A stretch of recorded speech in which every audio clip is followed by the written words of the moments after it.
rehab. And Chris Ello. You can't kick a porpoise when it's down.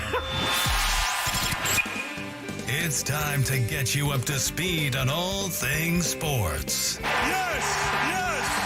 Yes! With plenty of nonsense in between.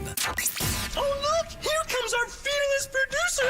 Gwynn and Chris starts right now on 97.3 The Fan. Hello, San Diego. Welcome in. Tony Gwynn Jr. If you Chris keep that Ello. up, Tony, I'm not going to date you anymore. That's what happened to Jerry Seinfeld in that episode. Hello. He said hello, and his girlfriend said goodbye. She didn't like that. I thought that was a Mrs. Doubtfire. No. Right? It also could be a missed It could have worked for both. It could work for both. Yeah, exactly. Ladies and gentlemen, welcome in. Tony Gwynn Jr., Chris Ello, Matthew Skraby, back at the lovely confines of Petco Park as the Padres get ready for a 3-gamer against the Arizona D-backs. Four-gamer. Four gamers. Oh, excuse me. This is Sorry, Thursday, It is Tony. Thursday. It's not Friday. It's totally My fault. understandable for you to not to know what day it is. That's what you're happens when you get traveling night all games. over the place, yeah. Too many night games. We played 3 of them in Anaheim, so my whole clock is just Yeah, and usually the jacked final up. game of a road series is a getaway day game, but Right. I guess they figured since you're close enough to San Diego, you wouldn't mind getting home at midnight last No, night, which they- is when you guys finally got back. They So, could care less they how don't I felt care, yeah. or how we felt about That's right. a night game on a travel day. But nonetheless, we were close, so it wasn't extremely bad. Padres looked to kind of reset themselves after losing 3 tough ones after really 3 good starts from their rotation. Typically, when we have these type of conversations, I come on here and say, it's pretty simple. They didn't have a good start in pitching, and that kind of went from there. That was not the case. Good Really, point, the Tony.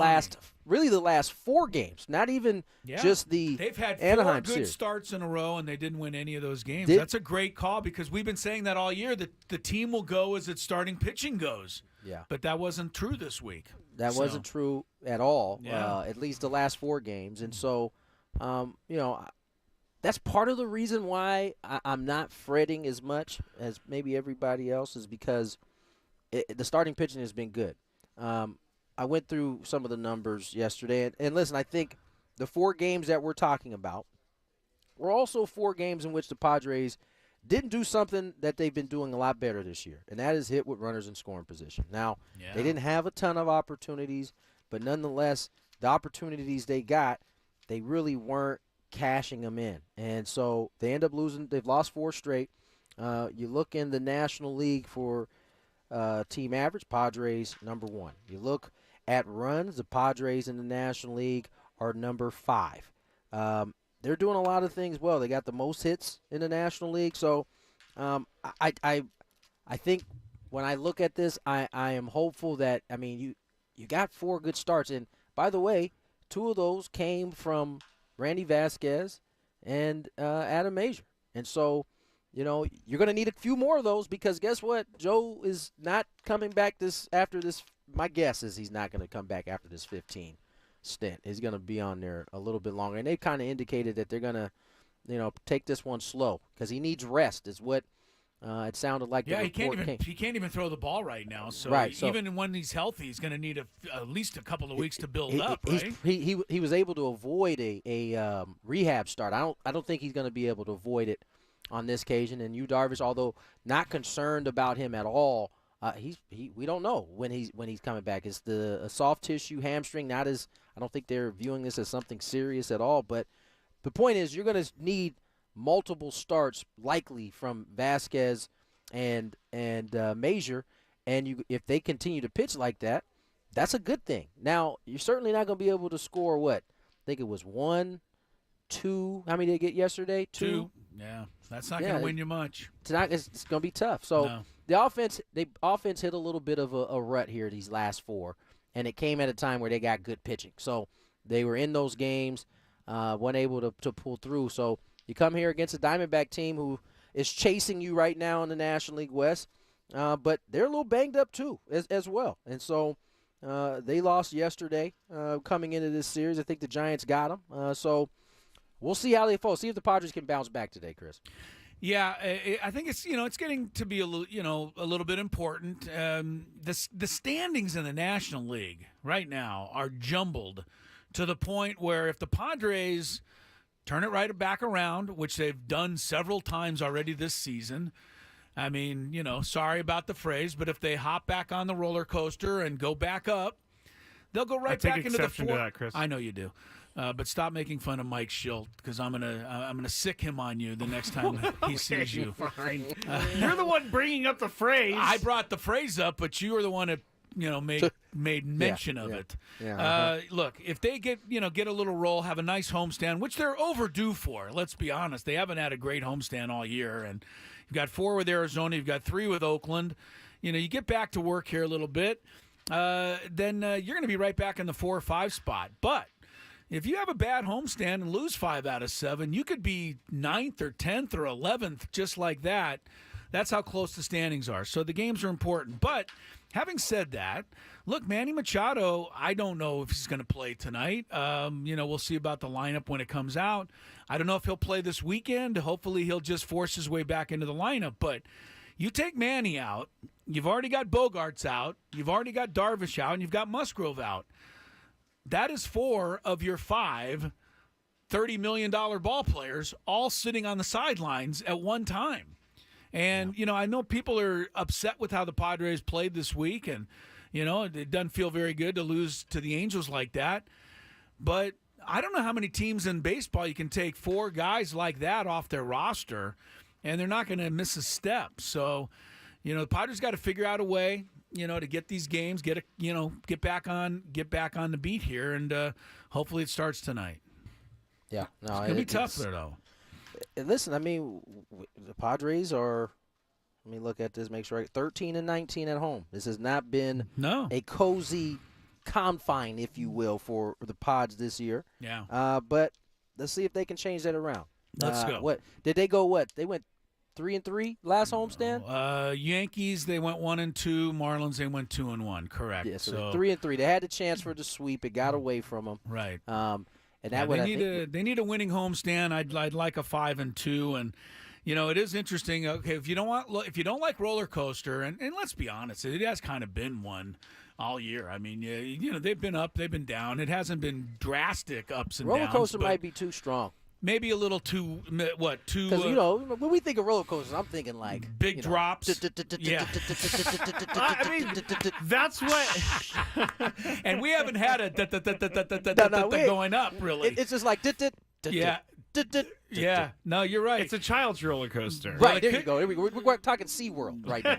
SeaWorld. Whoa, now, don't say Chris that is about very SeaWorld. afraid of one of their They got a rides. couple of scary rides at Chris is SeaWorld, very. Tony. Which one is been- that? I haven't been to SeaWorld. They have one I haven't called been to SeaWorld in a little bit of time. I think it's called Empire. You ride that one with your kids, Tony, and then tell me that SeaWorld has kiddie roller coasters.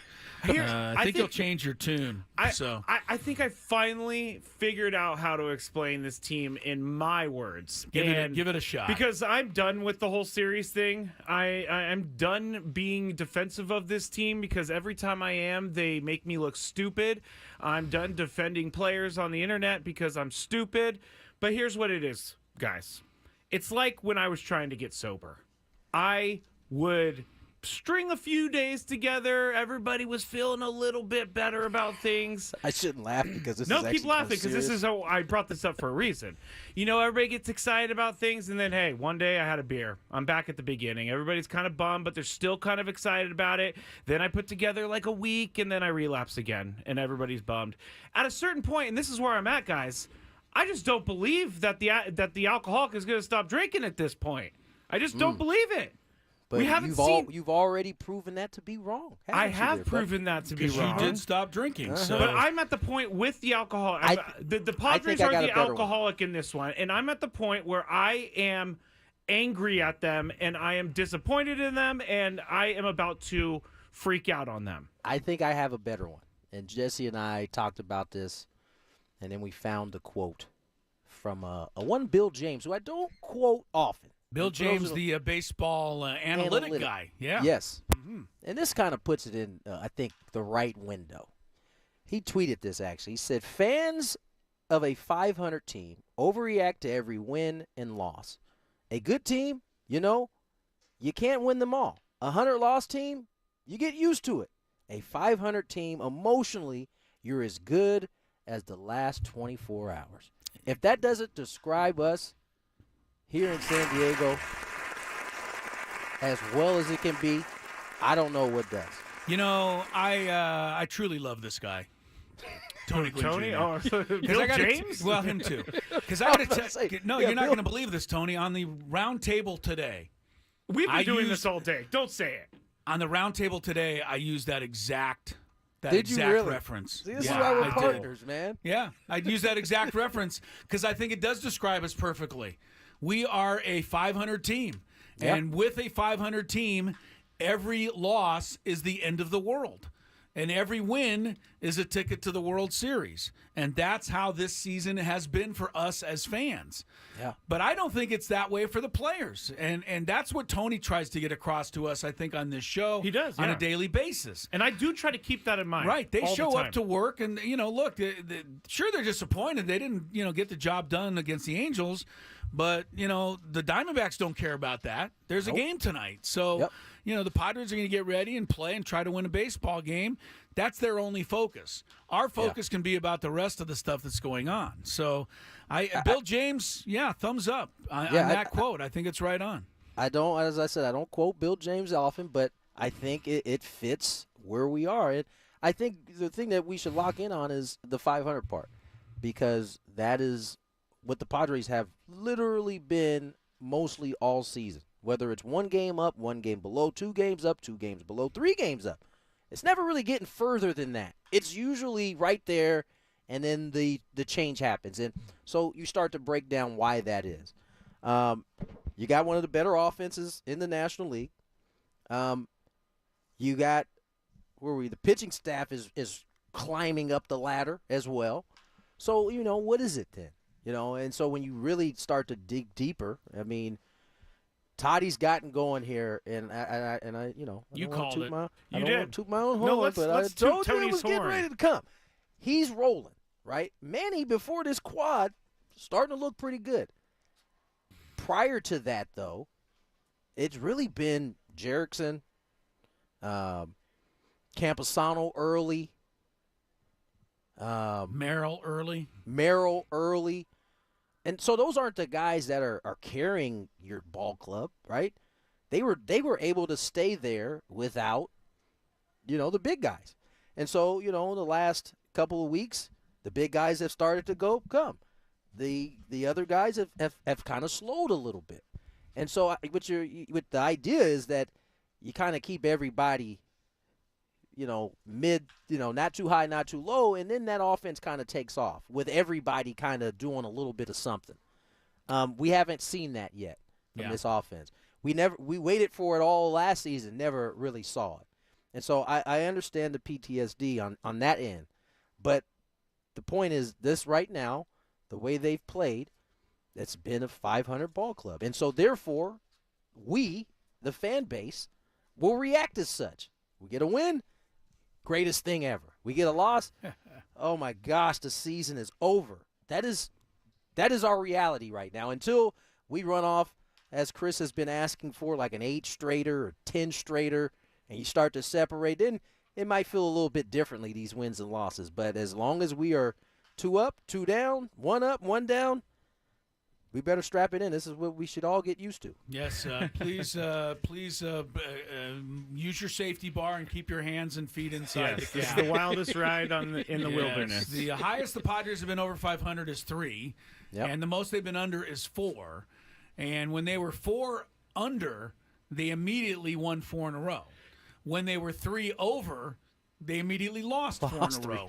So, that is there you go, right? This is that's what what's frustrates happened. me, though. The Angels, and I'm not going to, teams can beat teams any day of the week, but So the what are you Angels about to coming say? into this series, Tony's like, what is this guy going to say? They were 1-8. They had just gotten swept by the Mariners. They had only won 1 game. They got swept by the Guardians. Then they won a game against the Yankees. Then they got swept by the Mariners. And then they swept the Padres. That's what frustrates me, is because... Okay, so let me ask you this. If we bring it up to Angels, who do you think this last series was more about? the Angels outplaying the Padres, or the Padres not playing to their level? And thank you for saying that, because it's the Padres not playing to their level, and that's why I am frustrated. Because But that is why we just finished saying what we said. That is the definition of a 500 team right there. I know. You're right.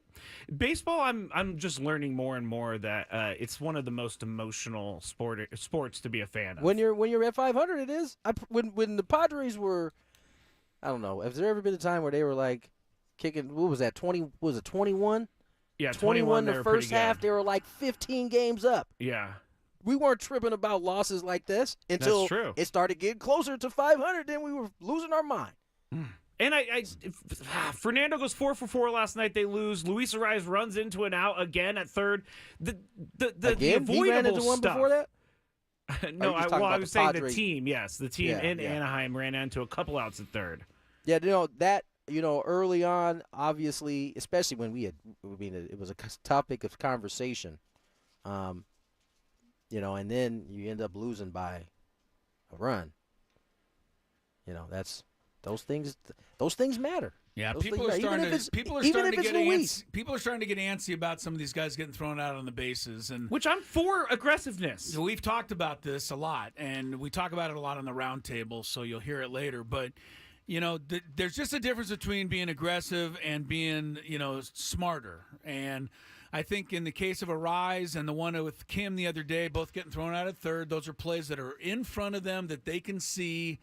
And they just have to make better decisions. Now, Judgment. I can see how Arise got fooled, though. Yep. Because he looked up and there was no one covering third base. That one so is he different took to off, me. right? And then the shortstop really made a heads-up play. And Yeah, that ran one's in there and just beat him to the bag. So That one is different than Kim's to me, right? Because not only was nobody covering, my man Rengifo was taking his sweet time yes, to get he to was that baseball. loafing after the ball. And I so, love the word loafing. He was. he just and so he took a shot, and it turned out that it wasn't a good shot to take. Yeah. And I say you only develop the smart part of it by being in those situations multiple times, and then you start to realize. And I'm talking about the individual. It can't if Profar gets thrown out at third, right, on a play that he shouldn't.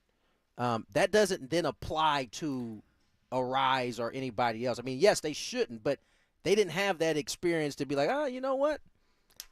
That's probably not the ball to try it on right Yeah. there. Well, I said this on the round table today. The only guy that I would consider giving a little bit of a stop sign to right now on the bases is Kim, because I do think that he is I agree. reckless from time to time. Well, we've seen it now for what? Right.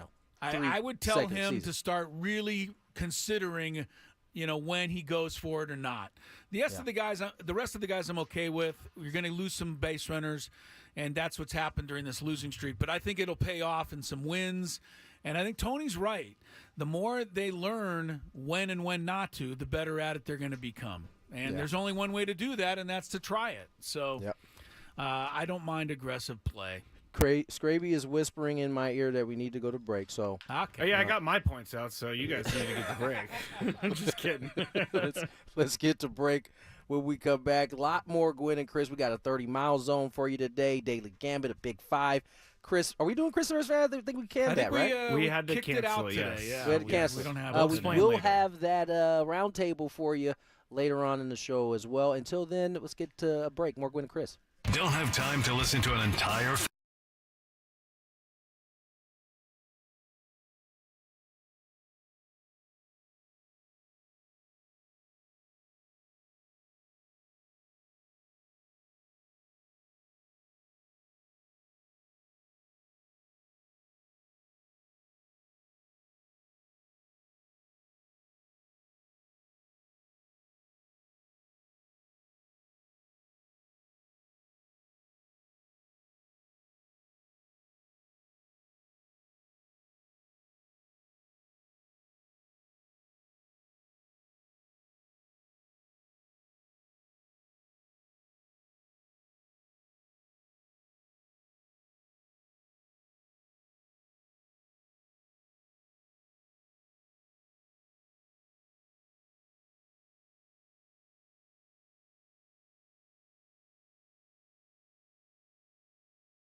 This is Poindexter.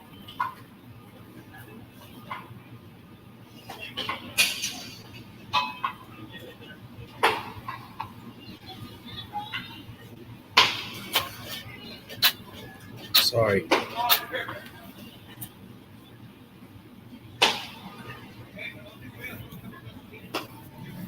Well, you left out, man. You left her out. Like you left me out.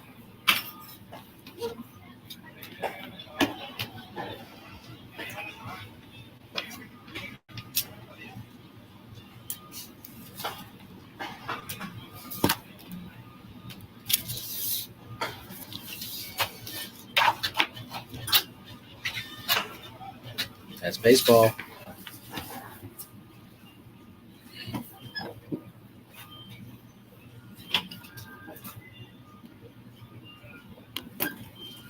We continuing on with the Padres. I got more.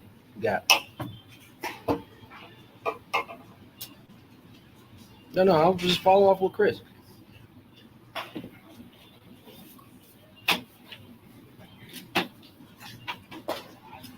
You know what? That would make my partner very happy.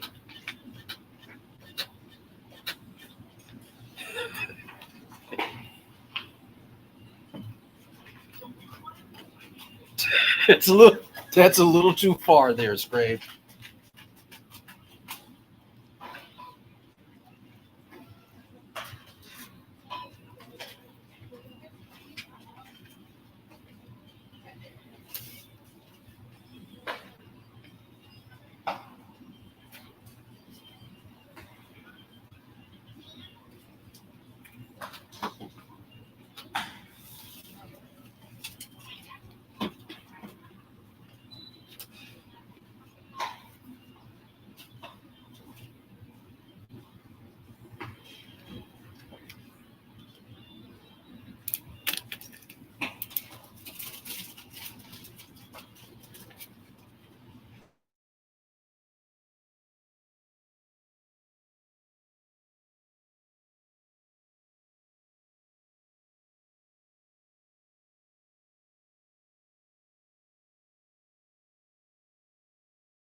All right, welcome back to Gwynn and Chris.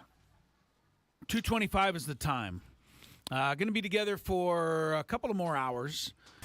And then, Padre fans, don't miss it.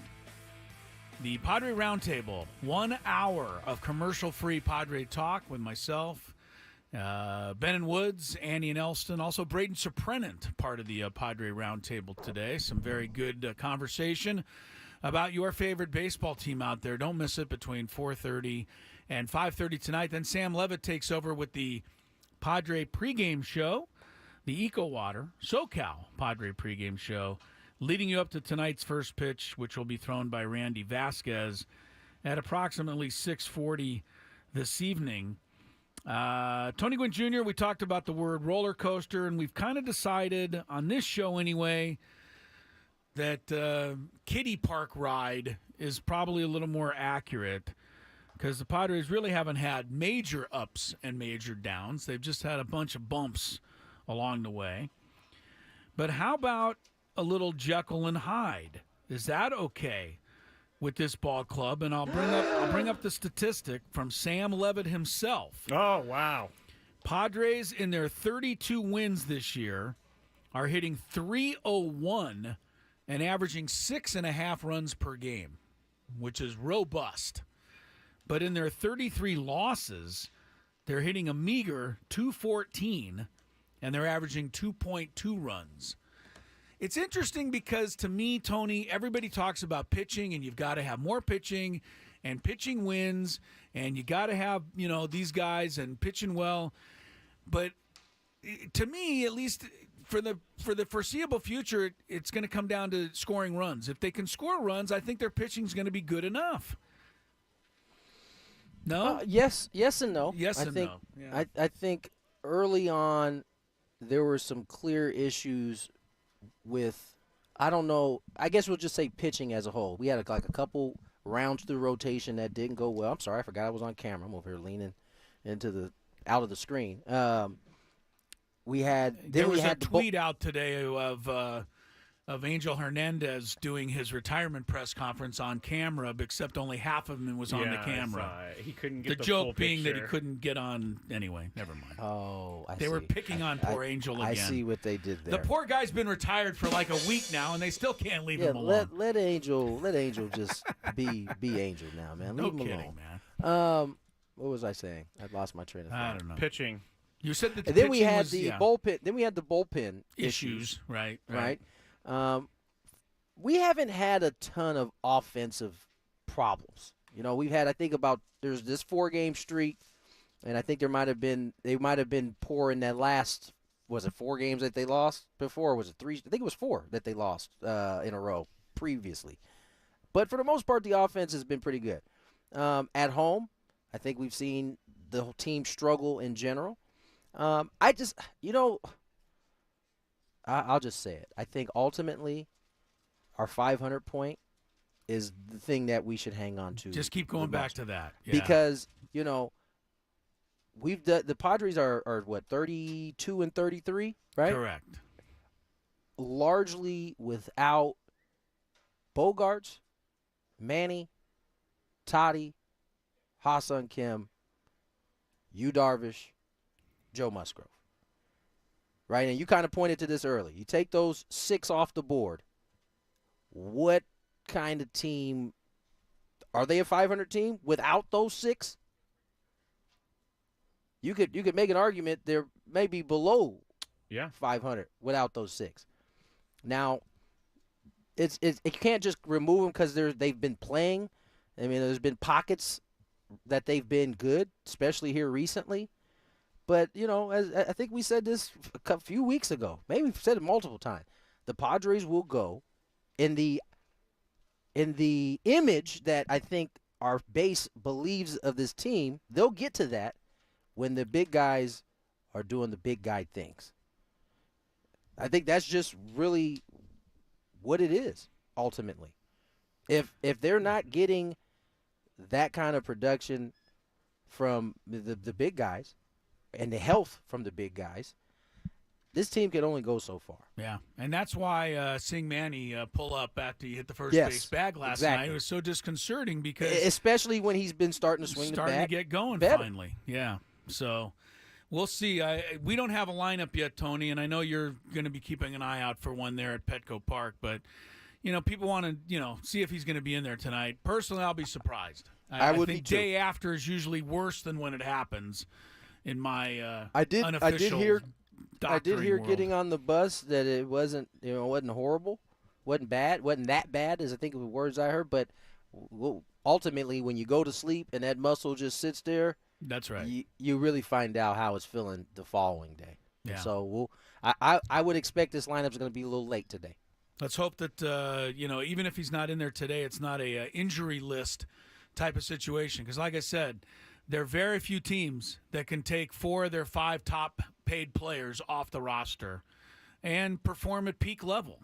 Very few teams. What's the most frustrating thing about what Tony said is that Tony is You've used that word quite a bit today, Skraby, I must say.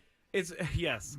What you said is correct. And to me as a fan, it's a little I'm not saying you are doing this, but they're winning without these guys sounds propaganda-ish a little bit to me. But I know that you're telling the truth, and I'm not saying that you're spreading propaganda. How is it propaganda-ish? Just because you said the word, team. So No, I know. I want to make it clear that I'm not saying that Tony is spreading propaganda, but when the team is only 500 and we're trying to highlight the fact that they are under 500 by one game without these guys, it doesn't compute in my brain for some reason. Wow, I just looked in the camera, and Tony is very close to the camera right now. Tony is very close. Chris is staring at me, too. Am I really that? Oh, now Chris is very close to the camera. Am I really that far off base? Like, well, I don't know. I just want to hear this Tony propaganda. handing out pamphlets around again. now? I said Tony wasn't a part of it. You decided to say it after I said what Because I said. when if I Tony- show up okay. to the game tonight and I see you outside the stadium peddling pamphlets, Tony, I'm going to have a good laugh. I'll tell you that. Tony is mad dogging you right now. Says the chat. I could. Okay, I'll say it this way. I'll leave the other guys in terms of not the big guys out of it. Okay. If those 6 aren't performing at a high level, or the level that they are accustomed to playing at, this team can't be the 10-game, 12-game, 15-game over 500 type or more type of team that I think when people show up to the ballpark are expecting to see.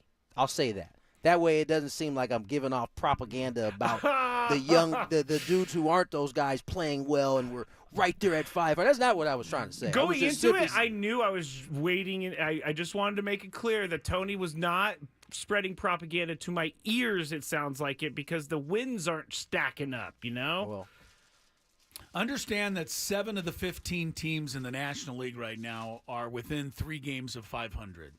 The Padres being one of those. That's another good propaganda There's a point, lot- Chris. we need to lose this word. Okay. Oh my gosh, he's gonna throw something at me. Throwing pamphlets out. Oh, he's throwing pamphlets. propaganda. That's my sheet. Now you got to go get the sheet again. That's yesterday's sheet, so Okay. don't worry about it. Go ahead, propaganda that up. I don't know. I just think it's, what Tony says is really true. The Phillies couldn't be 44-19 if they weren't getting it from, Aaron Nola, pitching a shutout every night. That's Wheeler. And Wheeler and Bryce Harper. And, their great guys have to be great, and they've been great. And then the That's a rest of the great guys are point. doing their thing. the year they got to the World Series is a good example of that. That team was underperforming for a large part, and then their big guys got hot. Castellanos got hot. Harper got hot. Schwarber started to get hot. And all of a sudden, they went from a team that was about 500 to finishing. I can't remember what their exact record. They were about 10 over when they got to the playoffs, or they went to the World playoffs Series. that year. Yeah. So it makes there's a reason why those guys are coveted, because they make that big of a difference on a team. And, that's, as you said, Chris, I think you put it, that's what was most disheartening about seeing Manny come off, because of what he's looked like in the past couple of weeks. It would have felt the same way if Toddy, knock on wood, Yeah. did that right then when he's starting to swing the bat as well as we've seen him, Yes. quite frankly, since 21. 11-game hit streak for Fernando, 4 for 4 for the 7th time in his career last night. All right, we'll keep an eye on that lineup. We'll check into everything Padres and the roundtable at 4:30. Until then, some more Gwynn and Chris fun on the way. Ben and Woods on the Fan.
Nope.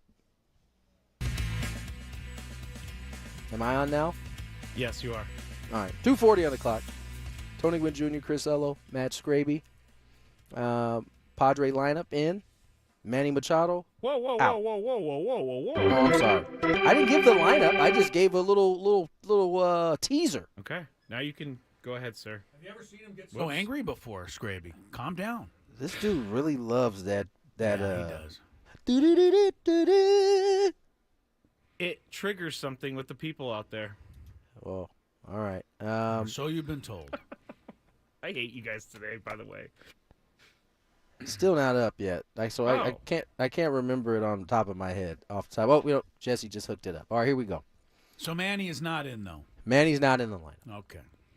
We're going Luis Ariz. We're going Toddy Jr., Prof, Crone, Peralta, Merrill, H.S. Kim, Wade, Higashioka. Wade's at Randy third Bass. base. Wade's at third. Peralta's the designated. Everything else pretty much standard. Ariz is at first. Crone at second. By the way, thank goodness. I know he's not in the lineup tonight, but could we just pat Luis Campusano on the shoulder for breaking that slump yesterday, finally getting a hit. Yeah. And you know what, Tony?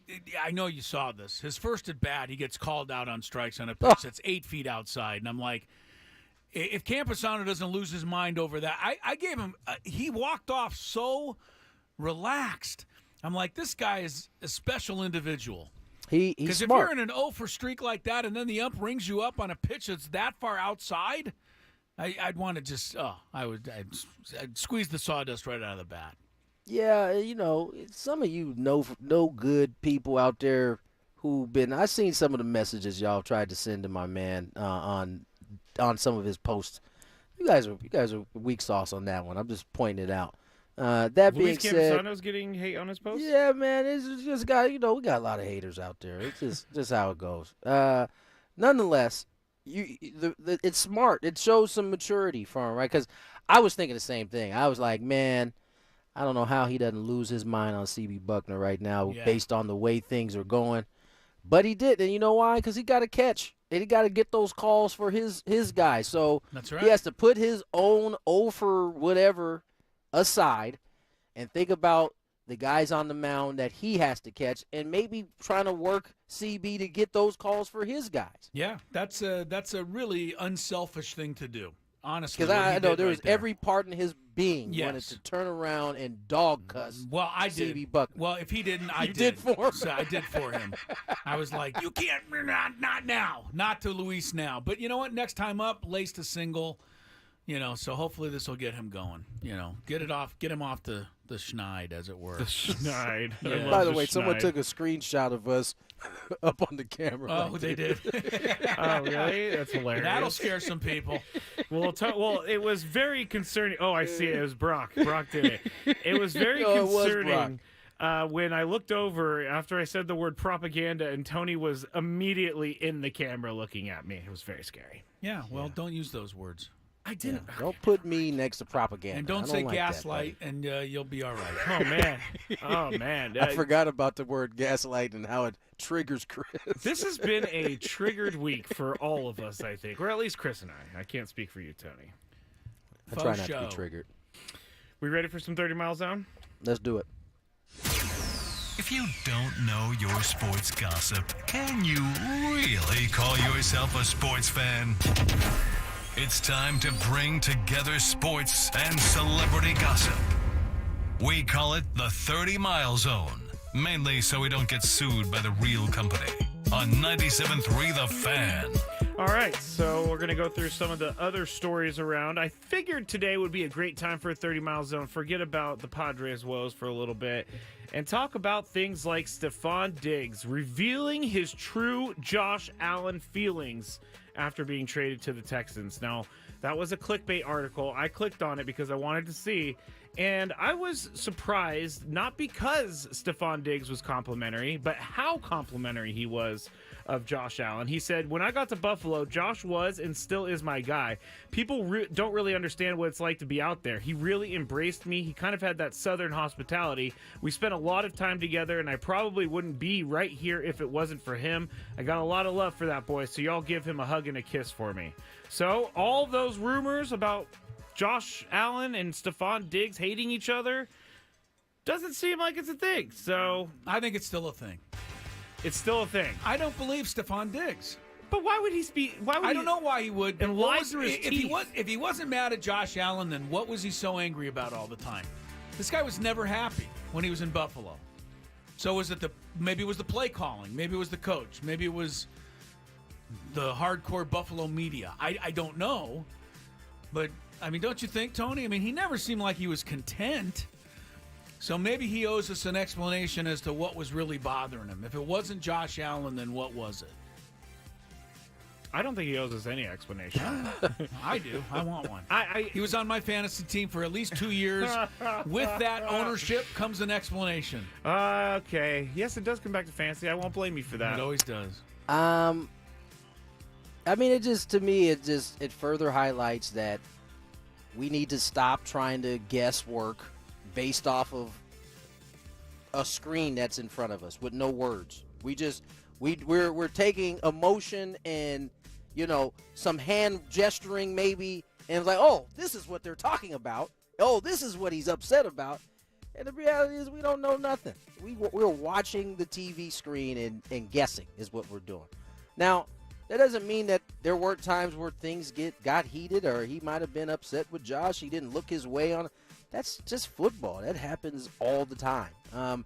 But we've been trying to make, and I'm guilty of it too, of trying to guess what it seemingly is bothering Diggs. By the way, it was just really the last year and a half that he seemed to be not as happy as he was when he first got there. But nonetheless, I like the fact that even if there is some beef, he's not dragging it out in public light for all of us to now then talk about. If they have beef, they can talk about it. They got each other's number. They can do it like, kind of like real people do it most of the time. Yeah. But most people think Stephon Diggs, I mean, you haven't thought this yet, Skraby, but I'm sure you have, actually. What is happening here? That he's going to go to Houston and he'll be unhappy the first time that Oh. C.J. Stroud doesn't throw him the ball. Most people think that? Or Chris Ello thinks that?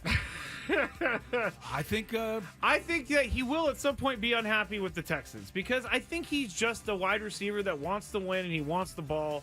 And we've seen those throughout the years. It doesn't make me a fan of antics like, freaking out on the sideline, but he was the most targeted receiver in football the last 3 years, See, and that he's is still not happy. that is an issue. If you're the most targeted wide receiver for 3 years, you can't be mad. You're getting the most passes. I got a coming your way. question. Do we have any quotes of Diggs saying, I need the ball more, or I'm not getting the ball enough, or do we have any quotes from him on any of these things? Chris? Yes, we do, Tony. He just doesn't have it in front of him. It just happened with me. All right. I threw them away when I was handing out propaganda papers. I did see that sheet go in the air. That's You're right. It It went did fly flying away. Yes. All right, here's a serious story. The Chicago Sky were met by a man with a camera as they arrived last night at their team hotel in D.C. ahead of their game tonight against the Mystics. Now, Sky general manager Jeff Pagliocca, I pronounced that wrong, I'm sure, confirmed to ESPN that the man was trying to approach Kennedy Carter, whose flagrant foul against Indiana Fever rookie Caitlin Clark on Saturday has been the subject of widespread debate. The GM said that the team security de-escalated the encounter. The police were not called. A video of the incident was posted on X, but then it was taken down. And several of the Sky players posted on X saying that they thank security, and they were saying that their teammate was being harassed at the hotel by some dude. This isn't the Big Five. There's isn't no the Big questions. Five. We're Thankfully, just I don't open, have to come up with a question. open for discussion. This is a reaction. Yes. Well, this is what I hate about our People? world. Yes. Yeah, not Yeah. sports. I mean, this is just our world. I mean, the whole incident between Kennedy Carter, and Caitlin Clark should be left on the basketball court, which is where it happened. I mean, more than a few people have brought up the fact that Caitlin Clark and Angel Reese off the court get along apparently just fine. yeah. That's what I've heard too. They pose for pictures together. They supported each other at the WNBA draft. They cheered for each other. On the court, they are hardcore, combatants. I'm pretty sure Larry Bird and Magic Johnson were, they always, understood what each meant to each other. But you heard the story about how they had to coax them to do that commercial together at that time. That wasn't something that they were looking forward to do at first. Right. Nobody cared about that for some reason. This is spilling out into way too much. It really is. Why, Tony? Because they're men. We haven't quite figured out how to have the discussions that we almost every day have about men's sports as we're having to now kind of do with the WNBA, because it's reached that level, at least from the standpoint of we're having conversations about it. I don't think we know how to, I don't think most of the media has figured out how to talk about it yet. How we feel about these kids or these athletes going at each other with such such hardcore competition. I think you're right, Tony. Literally, in a men's game, we've seen a guy get smush-faced in a game, right?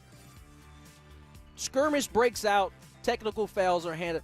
We're not then harassing. Well, in today's day, and it's a little different. The fan issue is, we've talked about that a billion times now. We are just out of control. Yeah. I mean, that stuff should stay on the court. It's fun to talk about on our show as it pertains to it being on the court.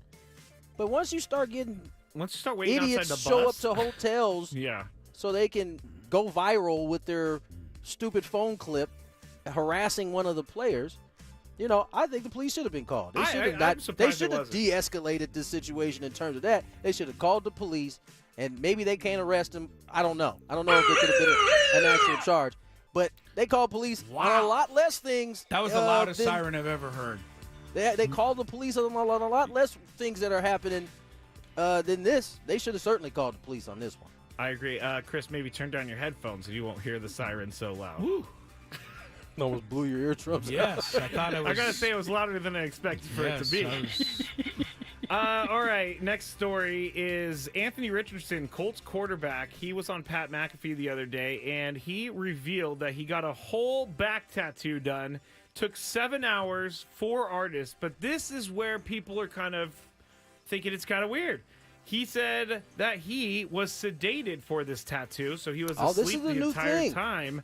And he said, people aren't going to like the fact that I went to sleep, but I've been getting tattoos since I was 13.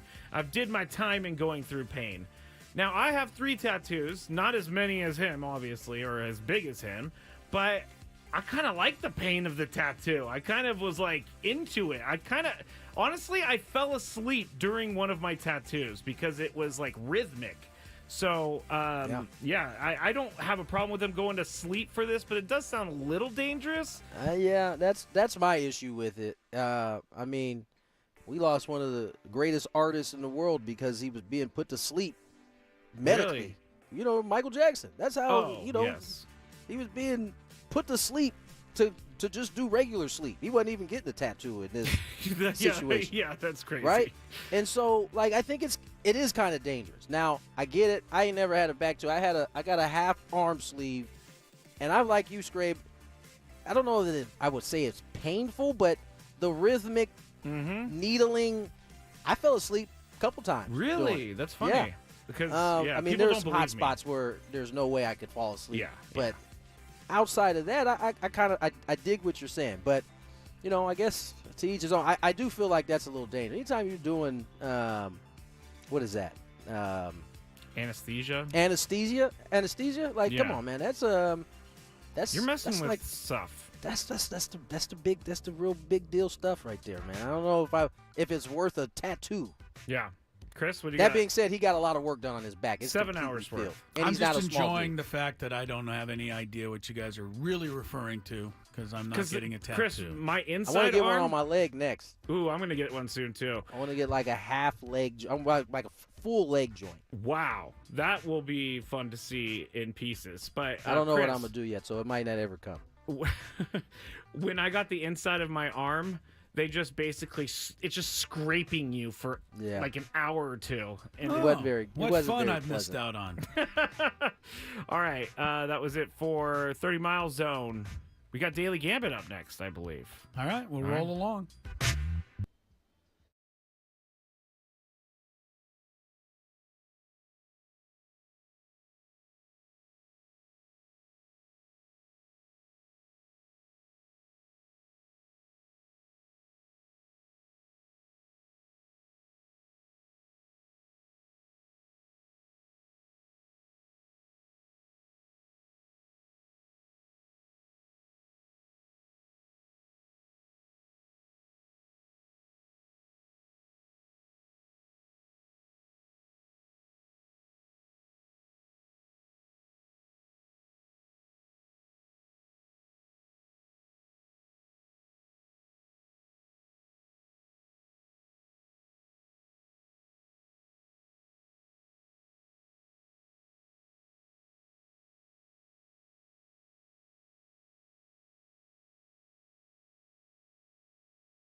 here comes our fearless producer!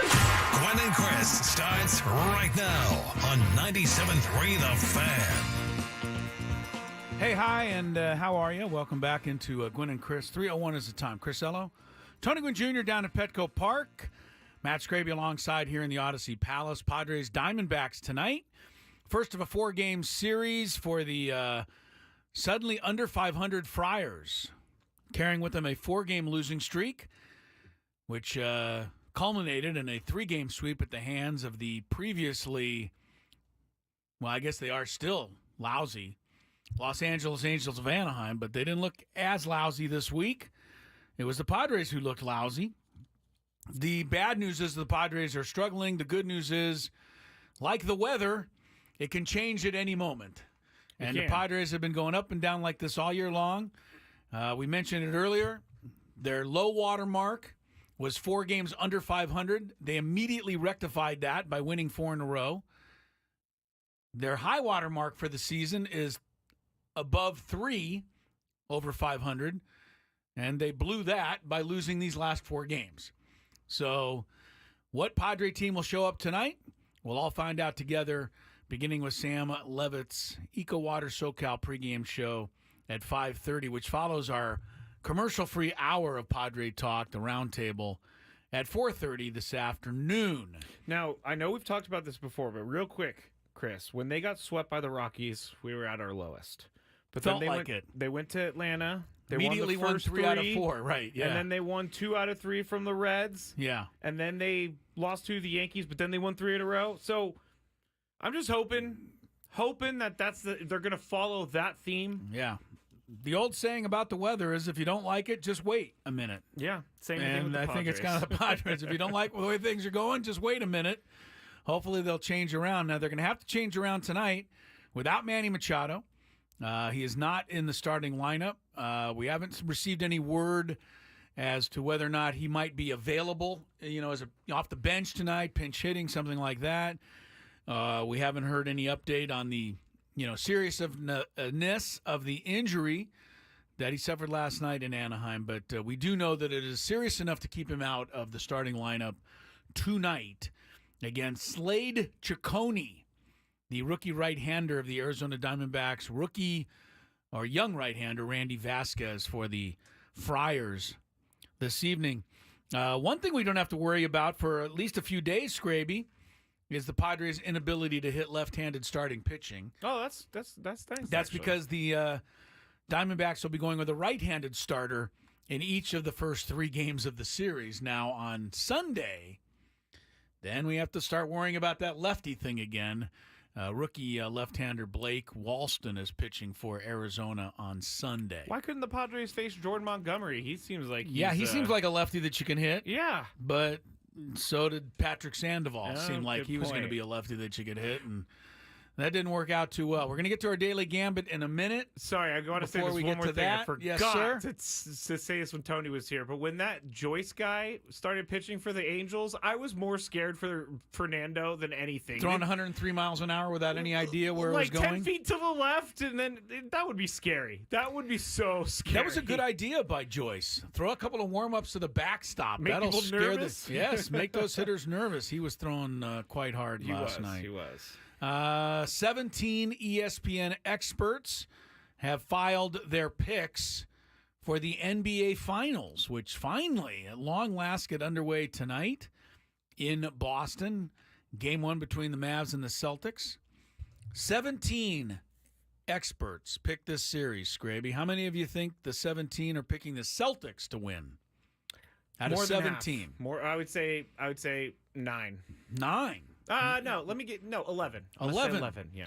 So you think it was close. I figured that all 17 would just pick the Celtics because I have not heard anybody think that the Mavericks are going to win. Yet, among these 17, actually 9 are picking the Mavericks. Really?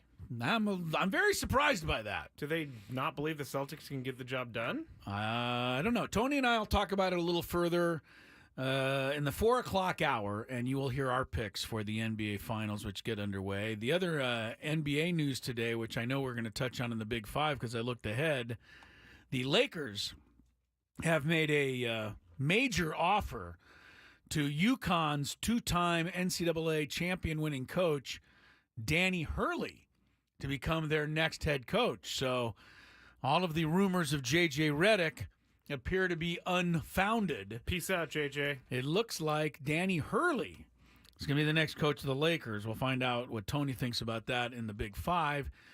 I don't know. If Brian Dutcher just beaten him in that game last year in the NCAA final, maybe Brian Dutcher would be getting a look from the Lakers. That would be crazy. I wouldn't blame Brian Dutcher for going to work for the Lakers. If he took that, you wouldn't blame him for that? I would not blame him for that. All right. We had the French Open women's semifinals this morning. We'll find out about that and the rest of it in the Daily Gambit. Do you like money? I think about money a lot. Do you like money without doing anything? Winning. Do you want to make money while watching sports? I think Washington is immortal luck. Washington! Woohoo! If you answered yes, this is your segment. Just don't blame us when you lose. Nothing is ever your fault. It's your game. Take it. Gwynn and Chris go through the top bets of the day in the Daily Gambit on 97.3 The Fan. Daily Gambit is our daily sports betting segment here on Gwynn and Chris. Please, everybody, gamble responsibly. You should gamble responsibly. Or not at all, honestly. Yeah, not at all, too. Yeah, just have fun. Make some picks along with us. That's a much more relaxing way to do it. I agree. Someone on our chat, Trevor, our fantasy baseball commissioner, brought up something that was really interesting the other day. Okay. I hate to bring up Shohei Ohtani again. But you're gonna. But how many guys... Tucupita Marcano got banned from baseball in about half a second. They didn't even think about it. Right. They didn't think about what happened with Shohei Ohtani. They are sweeping this under the rug, Chris. I will believe that forever.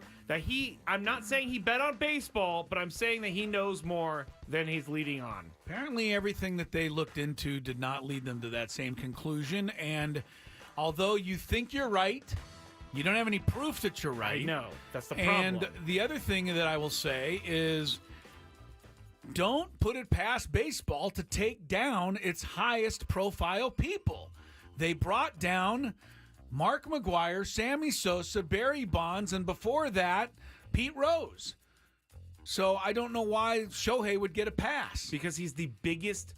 He might so be, were they. He's top 3 athletes in the world. You don't think Barry Bonds was bigger to baseball than Shohei Ohtani is? I think the steroid issue with baseball was why they did that, because they didn't want to be seen as a league that takes steroids. They also don't want to be seen as a league where people gamble on baseball. But the problem is that they're allowing and making it really easily accessible to gamble. The all-time hit leader has been kicked out of baseball and not allowed in for Is there anything 30 that years. Did he not get along with the commissioner or something? Was there something there?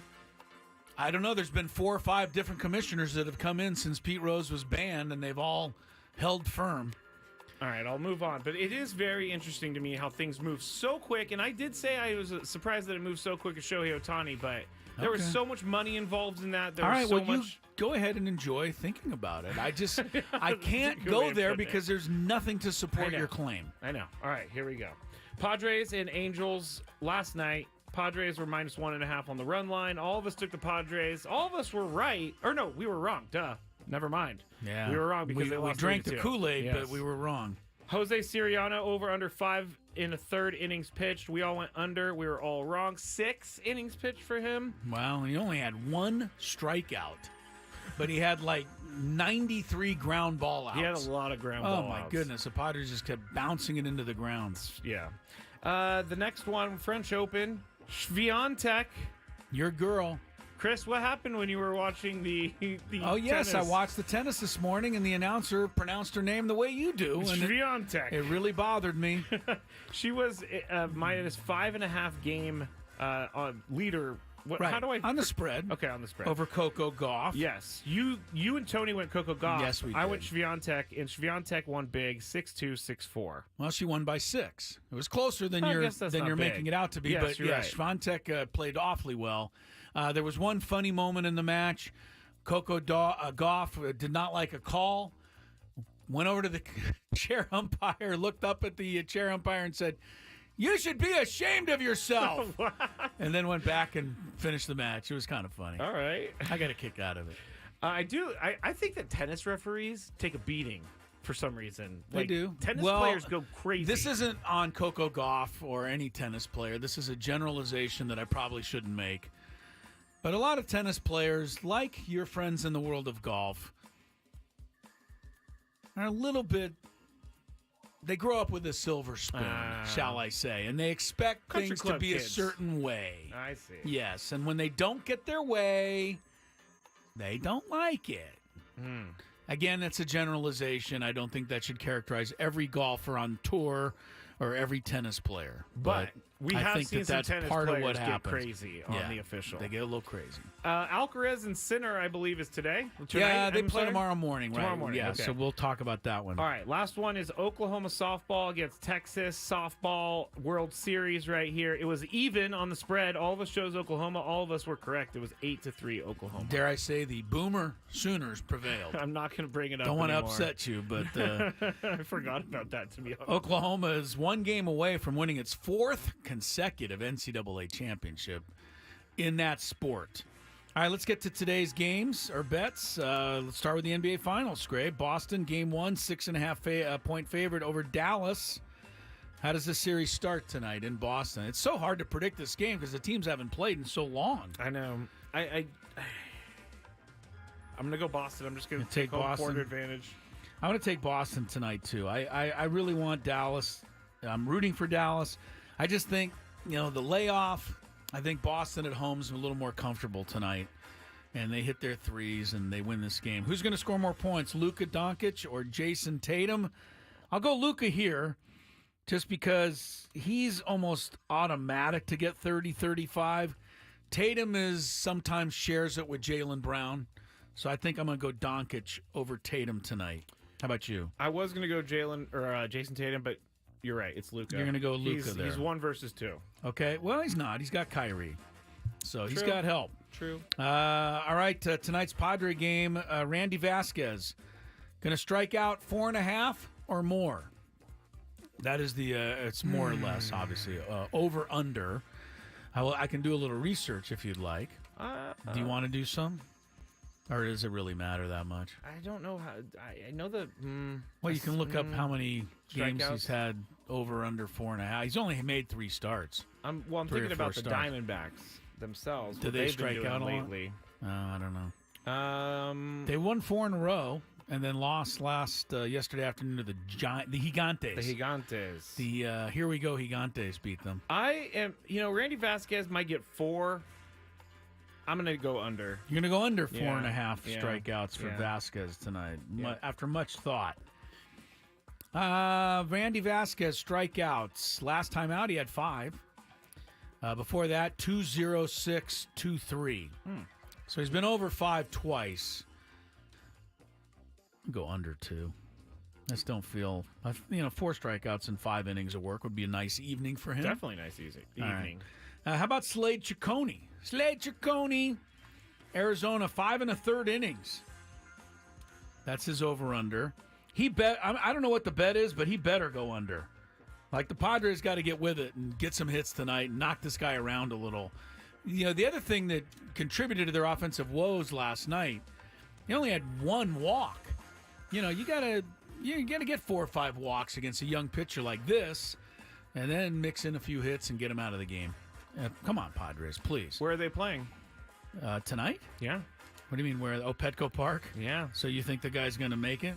I'm going to go over. The Padres do not hit well at Petco Park is what you're trying to tell me. No, but my brain keeps telling me that it's going to turn around, Chris. I know, but you're not betting on it. I'm not. Tomorrow morning, this is a really good tennis match. If you're into it and you're up in the middle of the night or you want to set the DVR, Alcaraz and Sinner. This is the second and third ranked players in the world. Just after Djokovic, who's out of the tournament with an injury. These 2 guys can flat out crush a tennis ball, and they will be doing so in the semifinals of the French Open. 39.5 games is the over-under, Skraby. 39 and you are first. Now, games. if it goes 4 sets, then all 4 sets would have to be at least 6-4, right? You'd have to have 10 games in each of the 4 sets to go over. If it goes 5 sets, it's probably going to go over for sure. If it goes 3 sets, it's probably going to go under for sure. Well, It's a tough one. since it's going to be such a good match, I'm going to go over. You're going to say they go over. One of those marathons. Marathon matches. I'm going to root for a marathon also. I'll go over. I think these two are going to just battle it out. Sinner is poised to become the new number 1 player in the world. But despite that, Alcaraz is favored by 2.5 games. I'll take Sinner. This is a funny bet, though. I was thinking about this. If Alcaraz wins the first set 6-0, Wait, are you going under or over with that? it's 2.5 games. I'm going with Sinner. I thought you said 39.5 games. I'm going over there. Oh, okay. The next one is the spread. we did that yesterday, so I went Alcaraz. And I took Sinner. But I was thinking about that. Alcaraz could win the first set 6-love, and then Sinner could win the last 3 sets 7-6, 7-6, 7-6. Alcaraz would win the bet because he'd win by 3 games, but Sinner would win the match. That would be strange. Is that weird or not? Right? It's going to have to all line up, but that is very weird. That is very weird. The guy who wins the bet could actually lose the match. That is strange. Is that weird? Yes, that is. I'm So going to we'll be keep watching an eye this. on What that. time is this match tomorrow? Do you know? I don't. It's like, I think 6 in the morning they'll start. Oh, okay. Our time. I wake up for golf at 4 in the morning, but not for tennis. Not for tennis. Sorry about that. Well, 5:30 it says. 5:30. Well, look, I mean, you don't have to see the beginning of it. It's going to last 3 or 4 hours at least. No, I'm gonna. They will be DVR playing it. for a while. It's going to be a great match. I expect some really good There tennis is something there. about waking up and knowing that like real sports, Something like, is serious on. sports I like is that happening. too. I like that. It's kind of like when the Olympics roll around. Oh yeah. You know, there's always something happening. I mean, you're up at 2:30 in the morning and you're watching, I don't What are know. you watching, Chris? Tiddlywink, throwing. Whoa. Oh, throwing. Like Whatever it is. cornholing. Yeah, so Cornholing, no, whatever it never is. mind, You never don't mind. care. You don't care. It's a live sporting event. Yeah, you just You know? watch it. You're like, wow, these people are actually doing this Ba, right now. ba, ba, ba, ba, ba. And you're like, all right, let me go. Let me go get a snack and watch some women's biathlon. I This do is the fantastic. same thing. I cannot Can't wait. for the Summer Olympics. Rooting for the Polish lady here. Let's go, babe. Looking for the Polish lady. I don't know. It's women's biathlon. Someone remove my Olympic music. I think I've been looking for it for the well, past you like have to 30 seconds. you'll have to find it by the middle Who the of heck July. is it? You'll get it. All All right, there's our daily gambit. Enjoy the games, bet responsibly. More Gwynn and Chris after traffic.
This hour on 97.3 The Fan is brought to you by ... The Farmer's Dog. Fresh, human-grade dog food.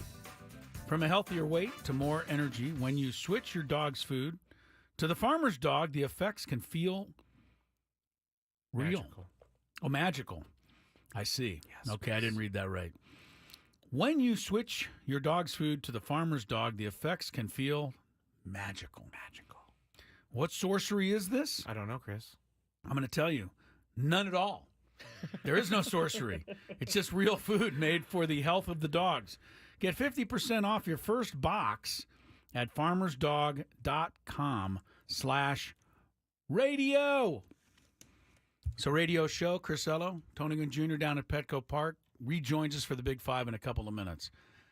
ESPN. Latest power rankings are out, Skrabe. I don't care about power rankings anymore.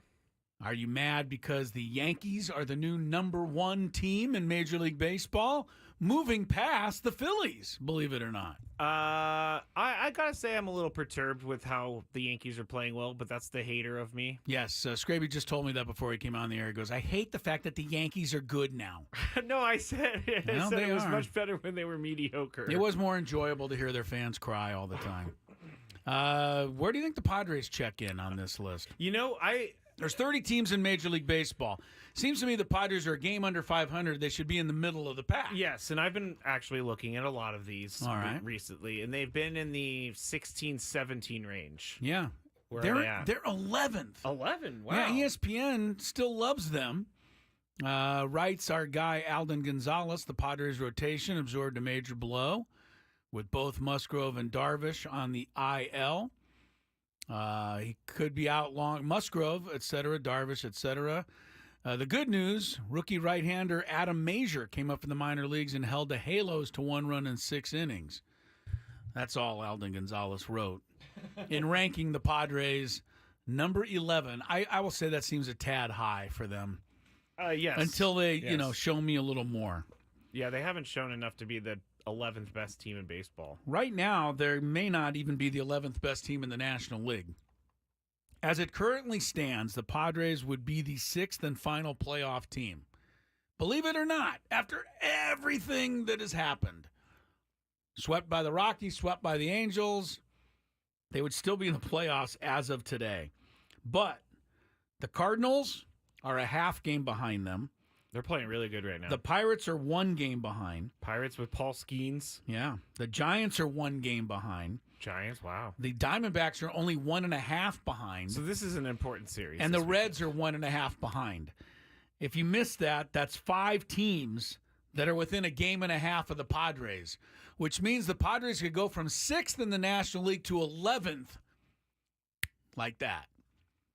I don't like it. I know. They got to, they got to win 3 this week, this out of the 4. 3 of the 4?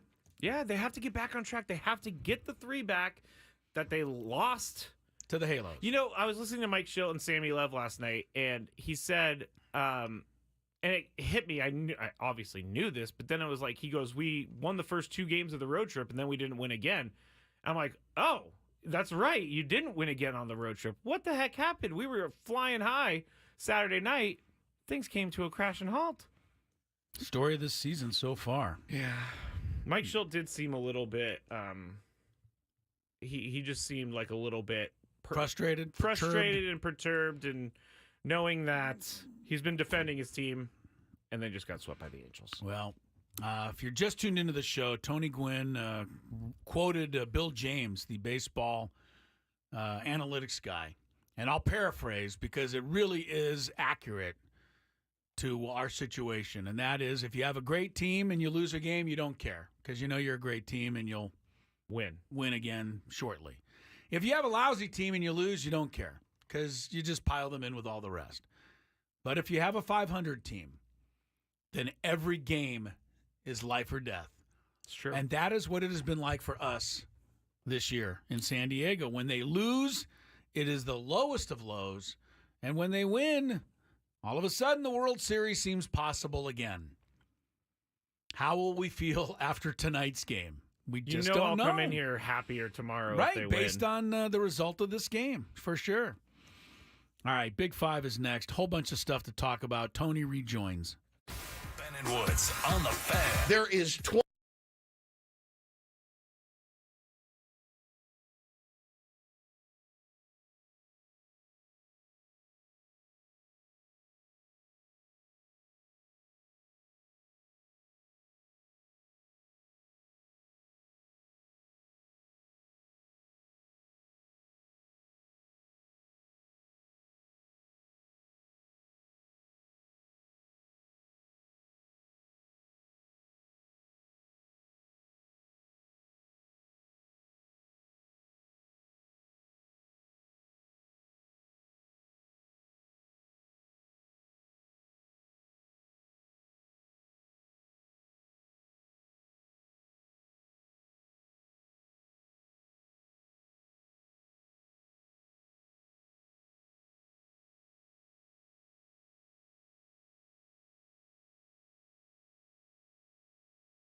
If you love Mediterranean food like we do, try Spiro's. Authentic Mediterranean cuisine, Coronado, La Jolla, now at the ballpark. For dining or takeout options, visit spiroscuisine.com. Chris Ello, Tony Gwynn Jr., Matt Skraby, Gwynn and Chris, traffic, and then a big, big five.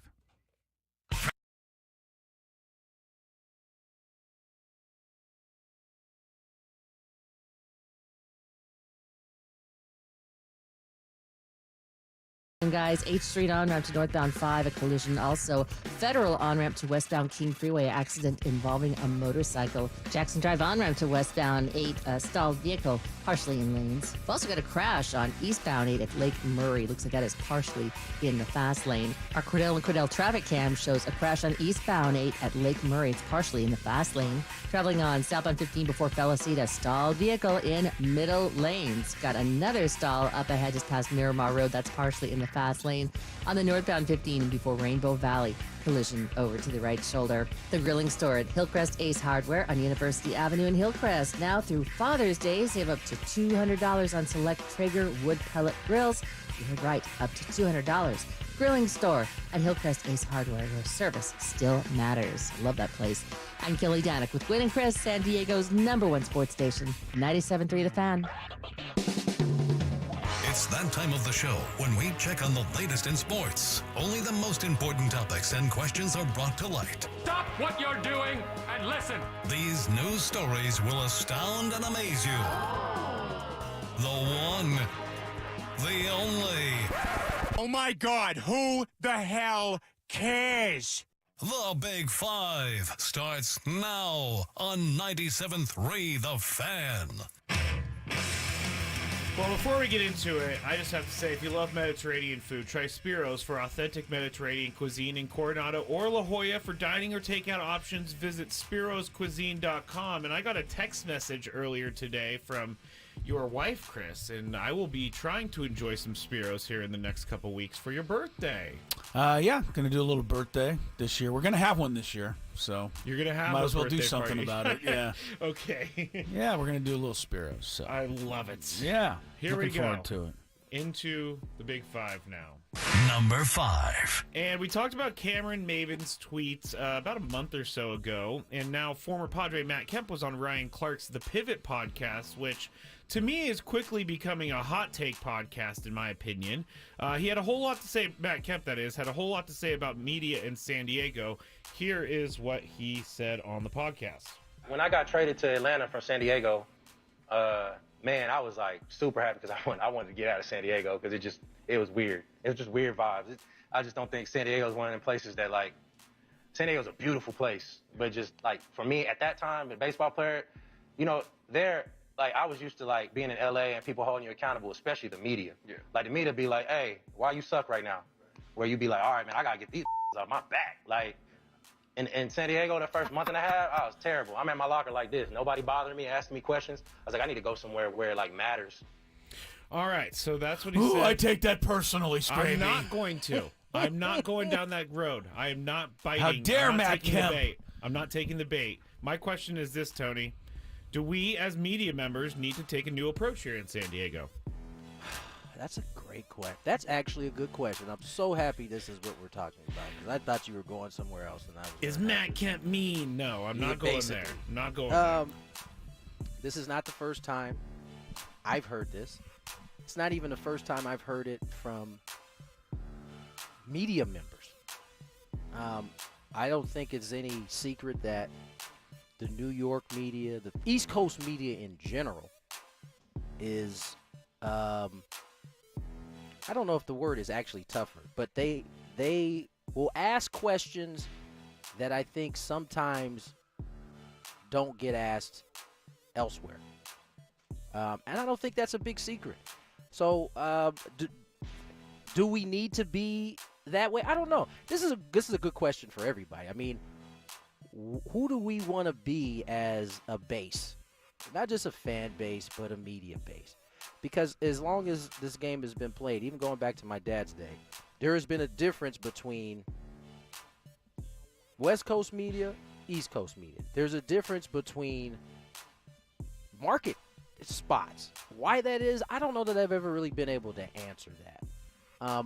Certainly just using New York and Philly, that media base, it acts a lot like the folks in the city, right? A little more rugged, a little more hard exterior. That's not who we've been here. And I would say the media matches the personality of the city in most cases.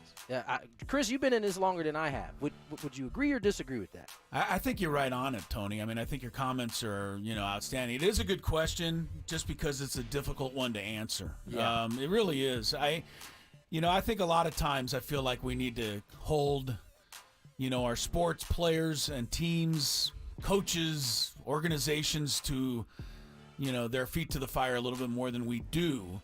But I think that is not the way we've always gone about it here. And I think it's interesting, Tony, I don't know if you were still with us the other day, but I mentioned the passing of T.J. Simers. I meant to bring that up. Yeah. I wasn't with you guys. Yeah, the writer who worked here in San Diego and then also went on to be a columnist at the L.A. Times. And T.J. stood out in San Diego like a sore thumb because he was in your face, critical of athletes. He was in your face, demanding of teams and organizations. And if they didn't do well or they didn't answer questions, he was confrontational with them. And, it rubbed a lot of people the wrong way. Whereas if TJ would have been working on the East Coast, nobody would have even noticed him. He would have just fit in with everybody else. I learned a lot from TJ. Because I worked alongside of him, and I learned a lot about, feeling like if you had a question, you should go ahead and answer it, and that you have a right in the media to ask it. I hate to bring this up, but when we do get a little testy here in San Diego with our teams, athletes, managers, coaches, look what happened with AJ Casavel's innocuous question to Mike Schilt. I don't even think Mike Schilt answered in a confrontational way. Me neither, no. But it blew up into a major controversy in San Diego. I think people around the country would laugh at that. So, I think what Matt Kemp said was pretty accurate. I get it. I get where he's coming from. He was terrible for a long time here, and I don't remember anybody saying too much about it. So, yeah, you bring up a great point with TJ because I got the chance to know TJ when I played for the Dodgers, and you're right, he stood out like a sore thumb in the LA media. Yeah, which I think most people would say might be a little tougher than San Diego, but he stood out there. And the thing that I find, it's not funny, but who was in that locker room with me in LA during that time? Matt Kemp. Yeah, and he was on Matt Kemp's head at times. And so I don't think anything Matt said was inflammatory. I think that might be true. Now, the question I think Skraby is asking is, should they be tougher? If I'm not mistaken, Chris, you would be able to tell me. TJ had a better opportunity up in L.A., but he rubbed people, not just players, but the fans the wrong way in some cases. Yeah. About how he asked questions. So, do we really want that is the question that needs to be asked. Yeah, I think a lot of people think they want it, but I don't think they really want it because we in the media, just like everybody else, we kind of aims to please, and our audience basically asks that we be nicer. So we are nicer. It does seem like that. I know Twitter has a strange way of kind of morphing what the reality really is. But I would agree with what Chris just said. I would say that the majority of people that live here, they like a peaceful media versus what you get in Philly and New York. And those folks want that. They call into the radio station all the time and have these hot takes and go on for 10, 15 minutes about such and such that sucks and could hit his way out of a wet paper bag or whatever it might be. That's kind of the culture, if you will, on the East Coast. Yeah, it's never been the culture on the West Coast. It is such a difference. I got to say one last thing about this, and I'm not picking on these guys because I really like these guys, but I think it's a great example of what you're talking about. Last night, Luis Campusano snapped an 0 for 29 streak with a base hit. I don't know that Luis Campusano would have been able to get into his locker had he played on the East Coast.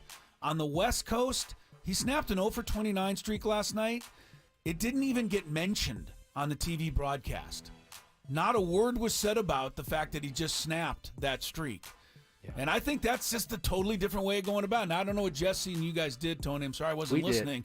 But, yeah, you mentioned it. I think you do. But on TV, it was a thing that, you know what, they didn't go there.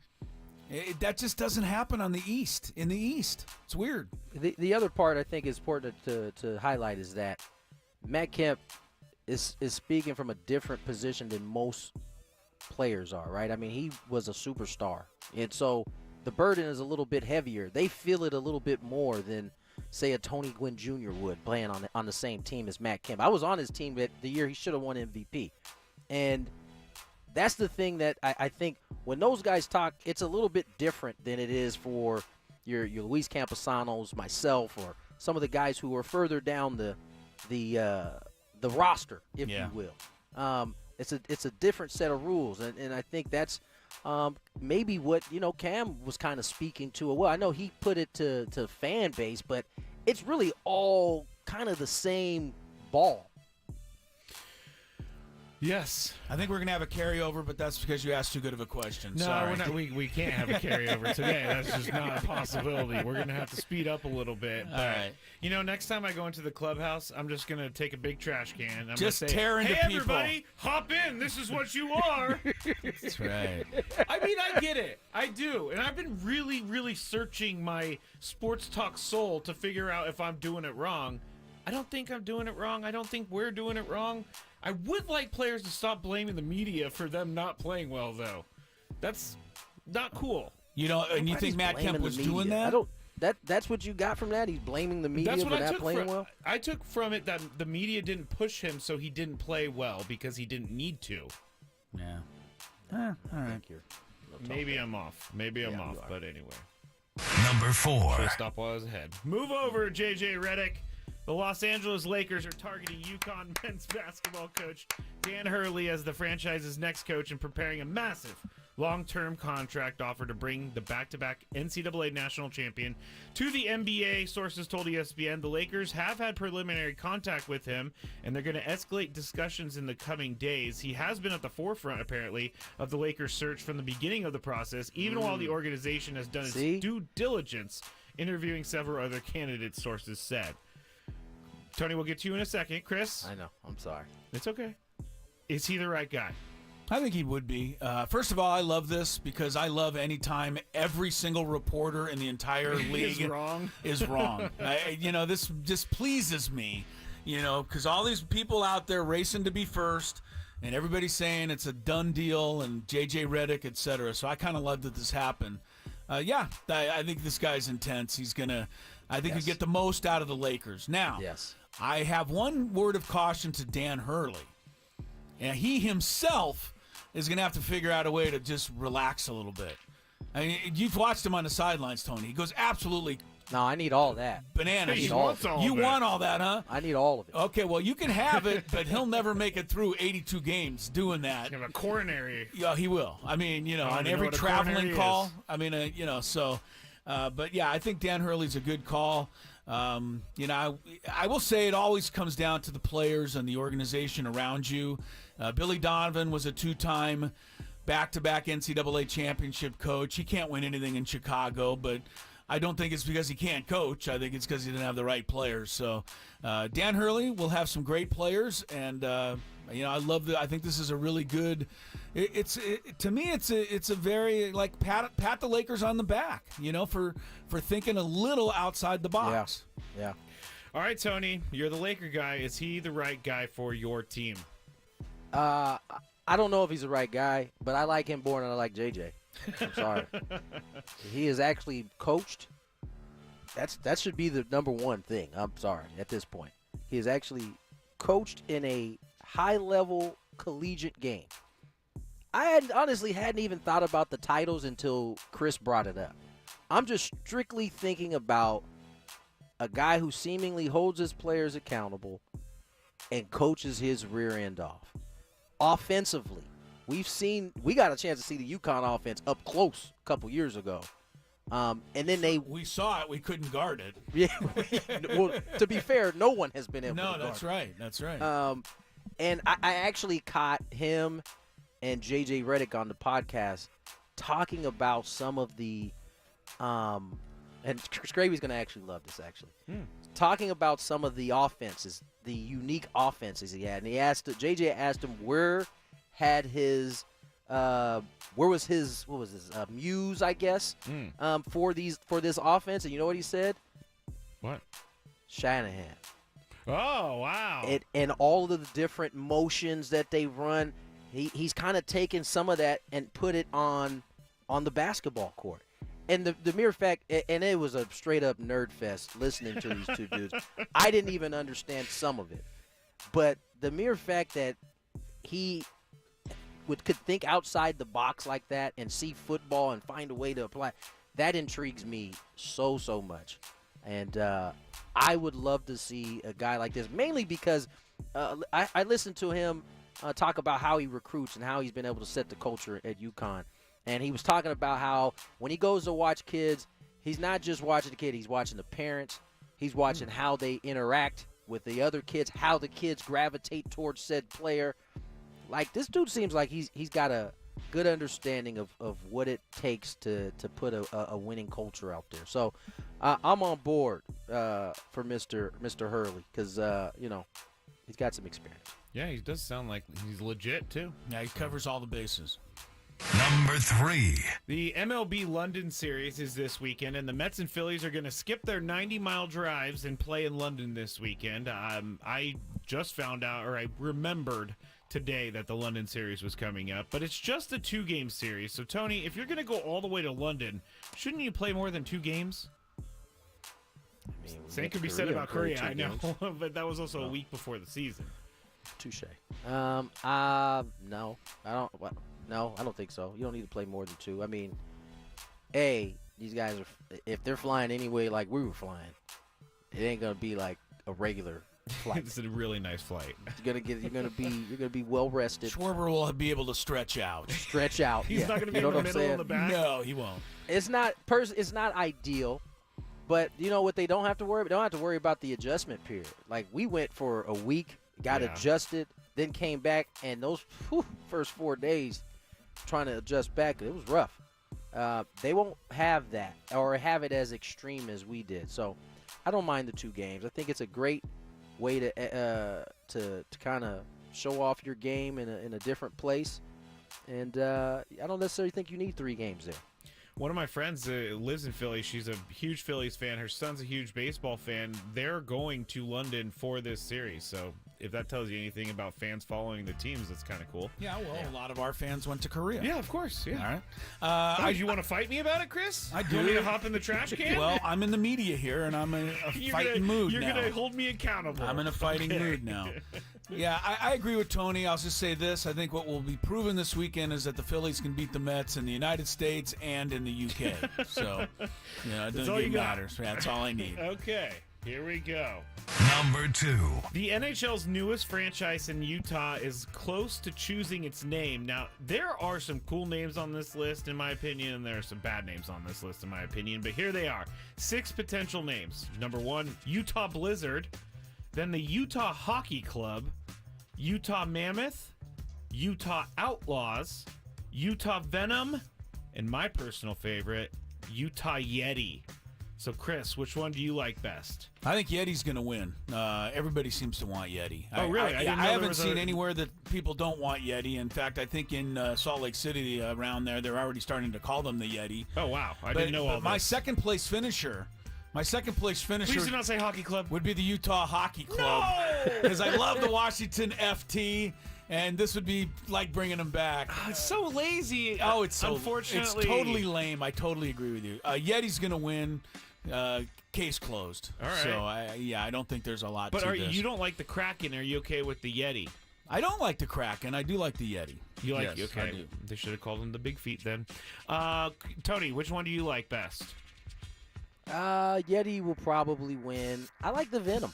A little venom from Tony. I like the way that sounds. See, that's going all the way back to Matt Kemp's comments that we need more venom around here. We need more venom around here, yes. Everything comes full circle, Skrabe. The Blizzard is kind of cool. Hockey Club is not cool. All right, we'll see what happens with them. Number 1. Now, this is a sad day, everybody.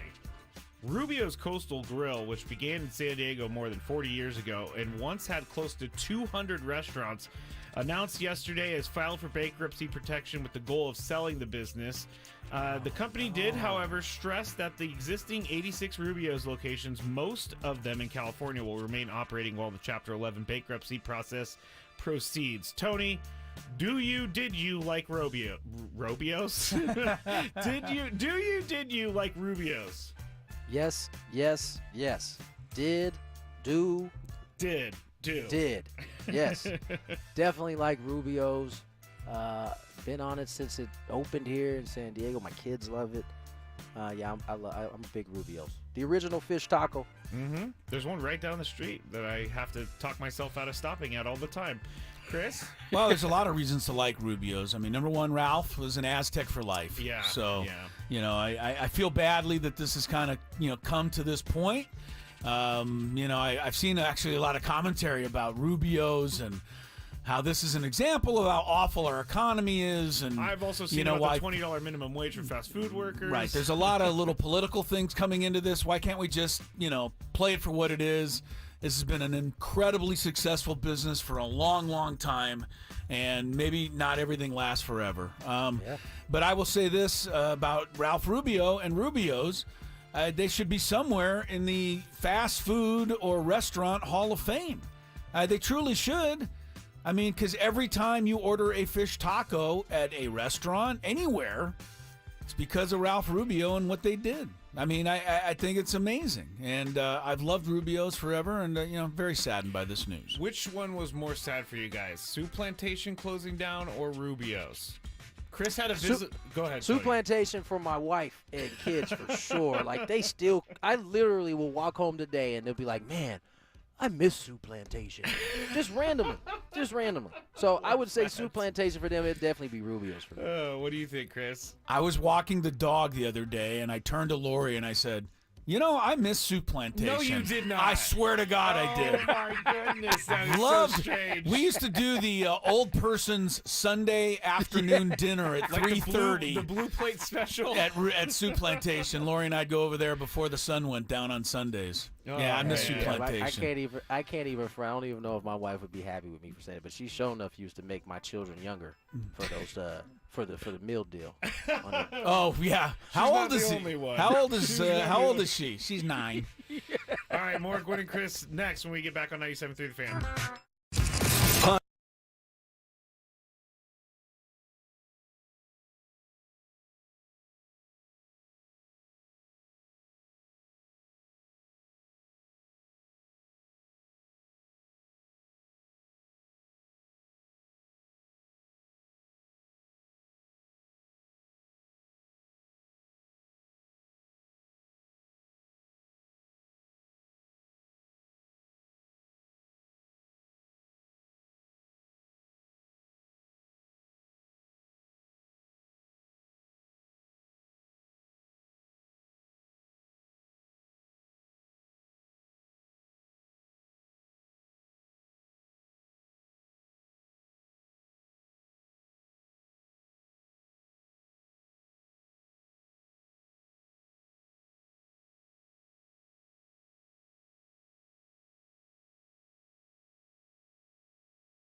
Want to get things back together starting tonight against the Arizona Diamondbacks. Matt Skraby alongside here in the Odyssey Palace, and we're headed towards Sam Levitt's Eco Water SoCal pregame show, which starts at the bottom. Well, not at the bottom of the hour. We're going to have the roundtable first, a replay, a commercial-free hour of Padre talk, and then Sam Levitt's pregame show at about 5:30. But right now, Tony Gwynn Jr., believe it or not, it is finally upon us. It's here. Oh, my goodness. I thought it would never get here.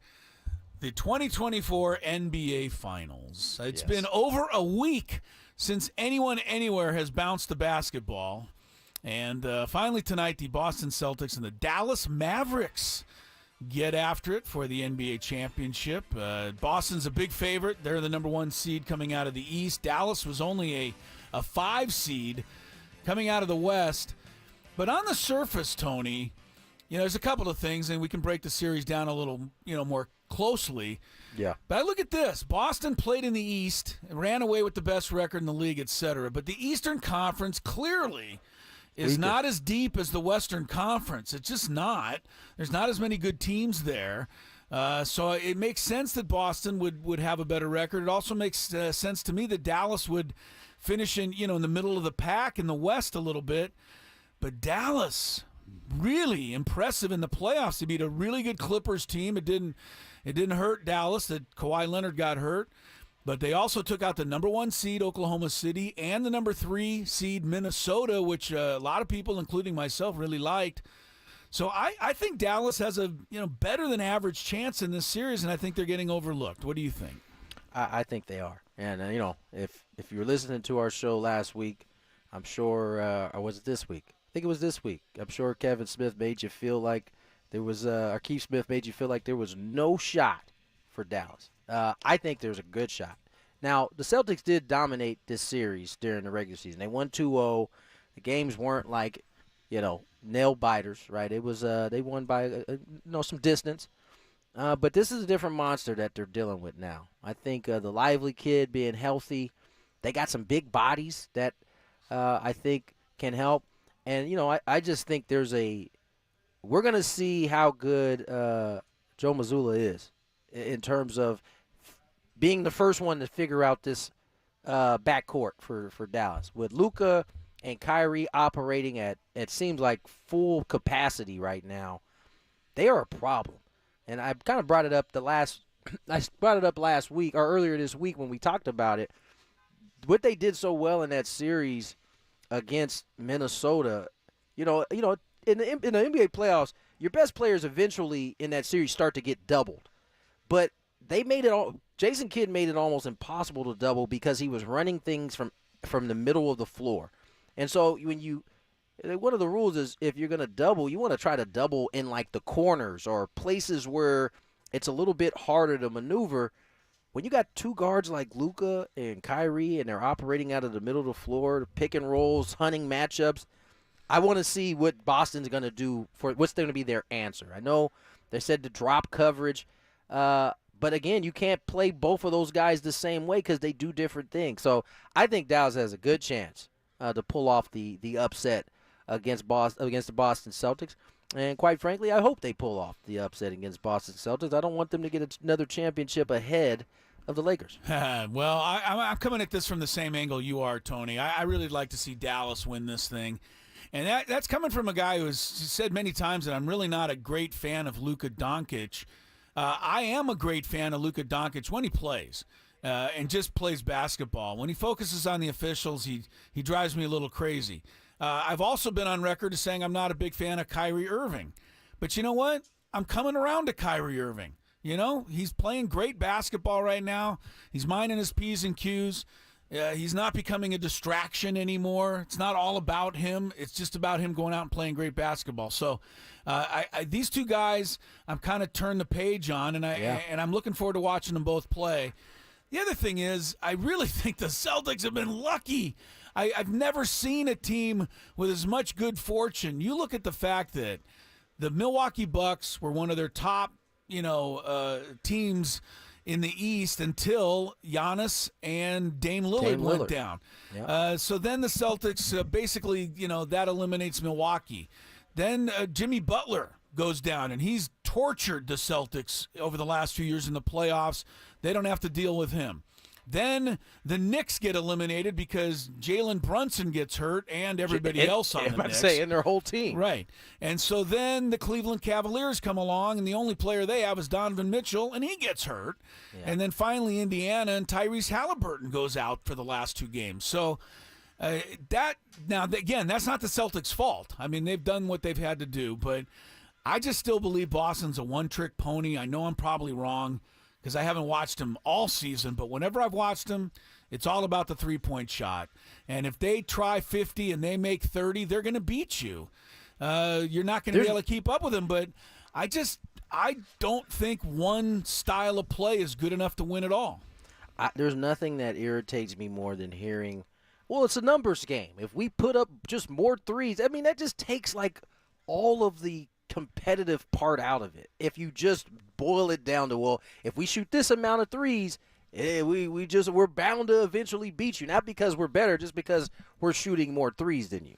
And that bothers me. So that's one of the other reasons why I don't want them to win. The other thing is, you kind of brought it up. The Kyrie thing is a good example of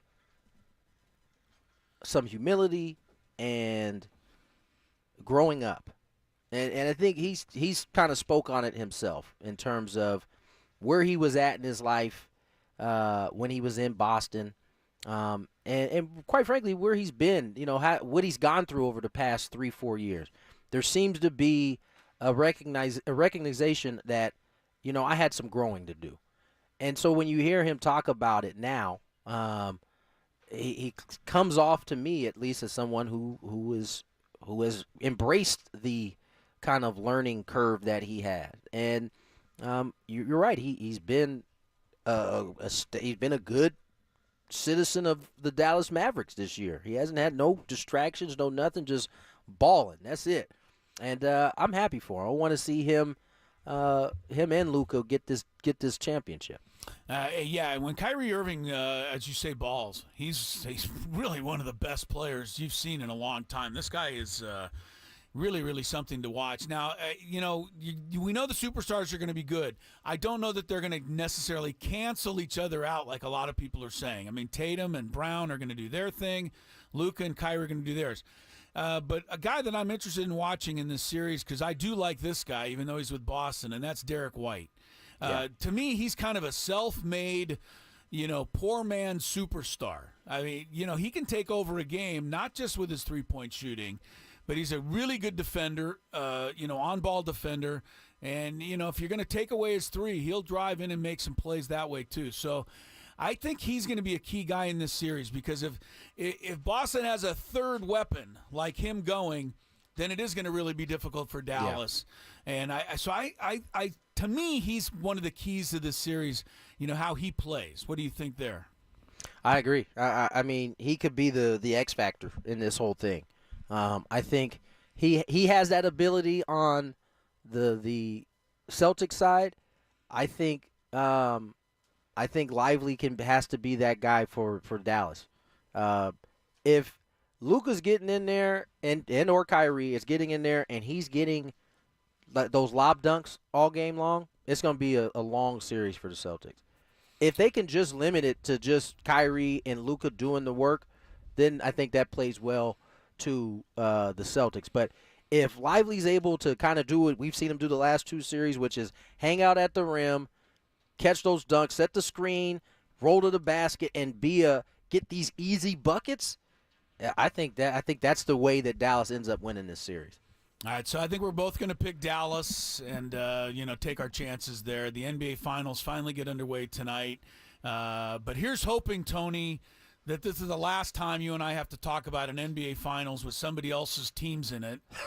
I'm hoping that your back-to-back NCAA champion coach Dan Hurley, who's looking like he's going to be the Lakers, and my back-to-back NCAA coach Billy Donovan finally gets some players, and we can go back to turn the clock back to the old days when we get a Bulls I'm Lakers 100% thing to talk with that. about. That would be fun, but for now we'll have to live with the Mavericks and the Celtics. All right, we'll take a quick timeout. When we come back, wrap things up on our program, get you ready for the roundtable. A lot of Padre talk ahead, commercial-free in this hour. Stick around after traffic. More Gwynn and Chris. From the 97.3 The Fan Traffic Center, here's Kelly Danick. Traffic is sponsored by Valvoline Instant Drive to Oil Change, your trusted instant drive to oil change.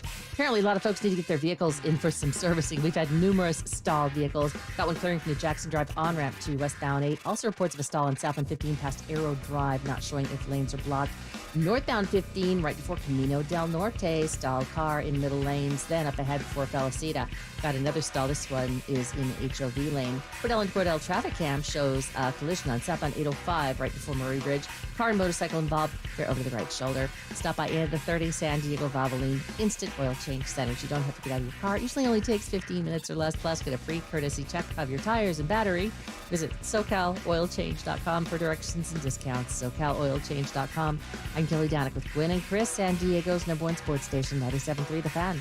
Hey, it's Dorothy Tran with a weekend events update brought to you by the California Association of Realtors. On Friday, check out the Sparks Gallery Jewelry Show, and happening all weekend long is the San Diego Greek Festival from 11 a.m. to 10 p.m. Hey, California, who's your realtor? If you're looking for someone who acts like a neighborly, trustworthy friend, but who's also an expert on real negotiating and navigating the constantly shifting real estate market, you need a California realtor. Let's go to work at championsofhome.com.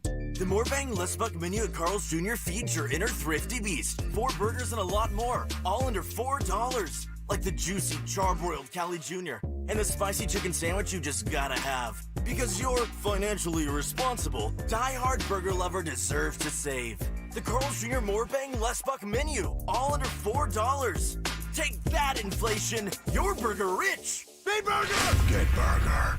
Limited time. Participation may vary. Tax not included. See restaurant for details. They say health is wealth, and I could not agree more. That's why if you or somebody in your life is living with everyday aches and pains, I want to tell you about Relief Factor. And I'm telling you, I can feel the difference. Relief Factor is a daily supplement that helps fight pain naturally. Naturally. Now that's a big deal. Developed by doctors. Relief Factor's unique formula of ingredients all work together to help support your body's response to inflammation. Instead of masking pain for a couple of hours, Relief Factor actually helps reduce or even eliminate your pain for good. Whether it's neck, back, joint, or muscle pain, if you're looking to feel better, live better, give Relief Factor a try. In 3 weeks, you will know if it's working because you'll feel it. For instance, I was sent Relief Factor to try, and I've been taking it every single day. I'll tell you what, I feel the difference every day. Go to ReliefFactor.com or call 1-800-4RELIEF. That's 1-800-4-RELIEF. Save on your first order. Don't let pain tell you how to live. Fight back naturally with Relief Factor. These products and statements have not been evaluated by the Food and Drug Administration. These products are not intended to diagnose, treat, cure, or prevent any disease or condition. Stay right there.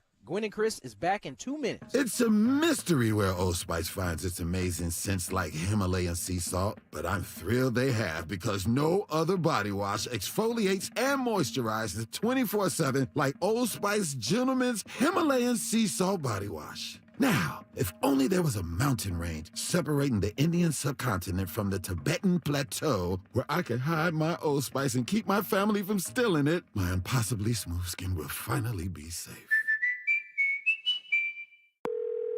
Thanks for calling Discover. This is Gabby. Hey, Gabby. It's Jennifer Coolidge. Hi. I'm so glad I reached you at 2 a.m. Oh, of course. Anyone with a Discover card can call and talk to a real person 24/7. Now, how can I help? Yeah, I used my Discover card to buy these yellow pleather pajamas, and I'm just not sure I'm pulling them off. 24/7 U.S.-based customer service. It pays to Discover. Limitations apply. Learn more at discover.com/creditcard.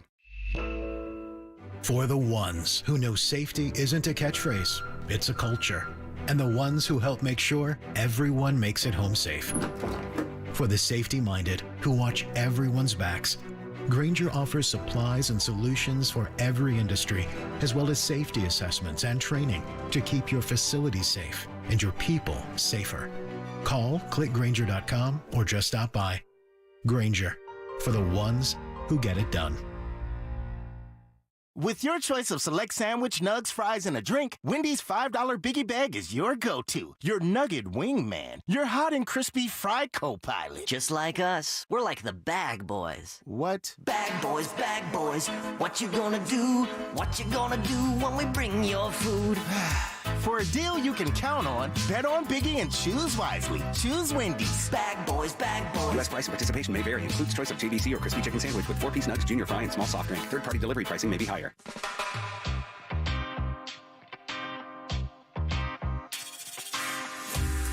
I haven't heard anything today. After the game yesterday, again, more mild, nothing that we feel like is going to be overly lingering. But we definitely, anything with a soft tissue, we want to make sure it gets behind him. So we'll evaluate today and take it proverbially day by day. And the usual report that sheds no light at all on the injury status of Manny Machado.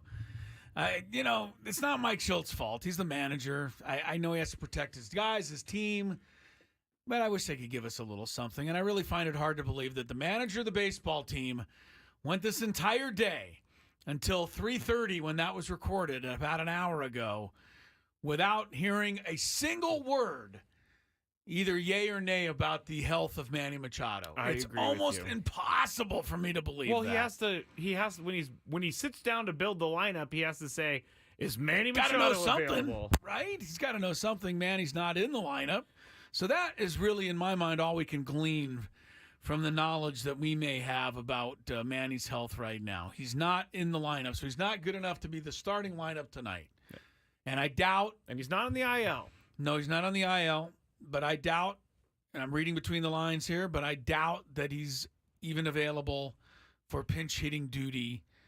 I would say that doesn't, you don't start thinking about that till the weekend.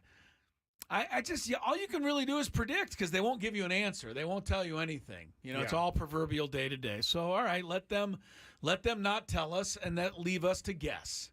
And I will guess. And I say we don't see him till next week. And I'm hoping that we see him then. In the past, we've That's seen... about right for these kinds of things, isn't it? Yeah, I think so. I hope Manny's back over the weekend. I don't know. In the past, if he's gone on the IL, or if he has not gone on the IL, he's missed 3 or 4 games. If he goes on the IL, he's going to miss more games. But he hasn't, so we got to assume he's going to miss 3 or 4. Normally, if you don't go on the injured list, the thinking is you'll be back before 10 games. Yeah. Right? Yes. Because if you're going to be gone 10 games, you might as well go on the injured list. Yeah. All right, we got to take another quick break, then we'll come back, wrap things up, get you ready for... We're wrapping up now. Roundtable's up next. Oh, we're wrapping up now? We're wrapping up now. I don't get to come back? No, I'm telling you. I saved a whole bunch of stuff. The reason that Chris vs. the Fans didn't happen is because we have such a crazy hour, the half hour being commercial-free. All right, well, stick around. Padre Roundtable is next. 1 straight hour of all Padre talk with myself, Ben and Woods, Annie and Elston, and Braden Soprenin. We will give you everything you need to know. Update. It's a pretty negative tinted show, I must tell you. So if you don't want to hear anything negative about the Padres, maybe you want to spend your next hour doing something else. But stay tuned. You get the latest on the Friars. Sam Levitt's pregame show follows that. Padre baseball tonight. Friar Friday tomorrow. We'll see you at 2 o'clock on Gwynn and Chris.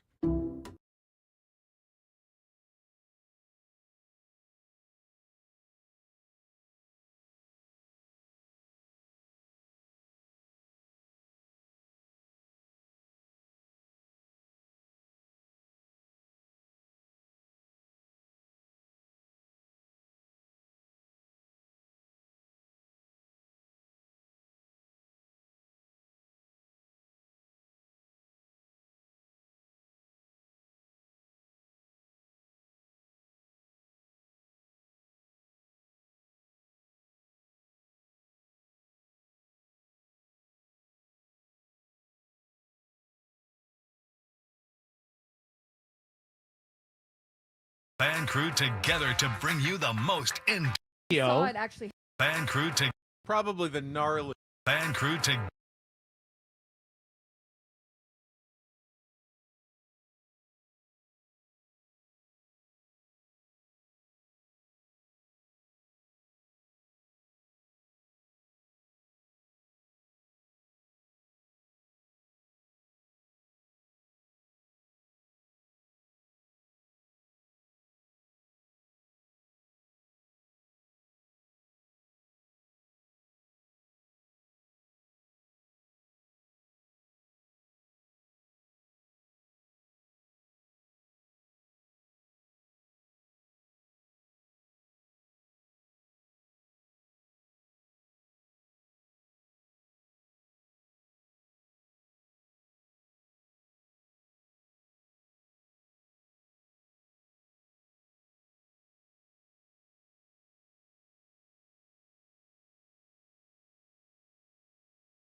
together to bring you the most in-depth discussion on the Friars in our weekly Padres Roundtable, presented by San Diego Roundtable Pizza.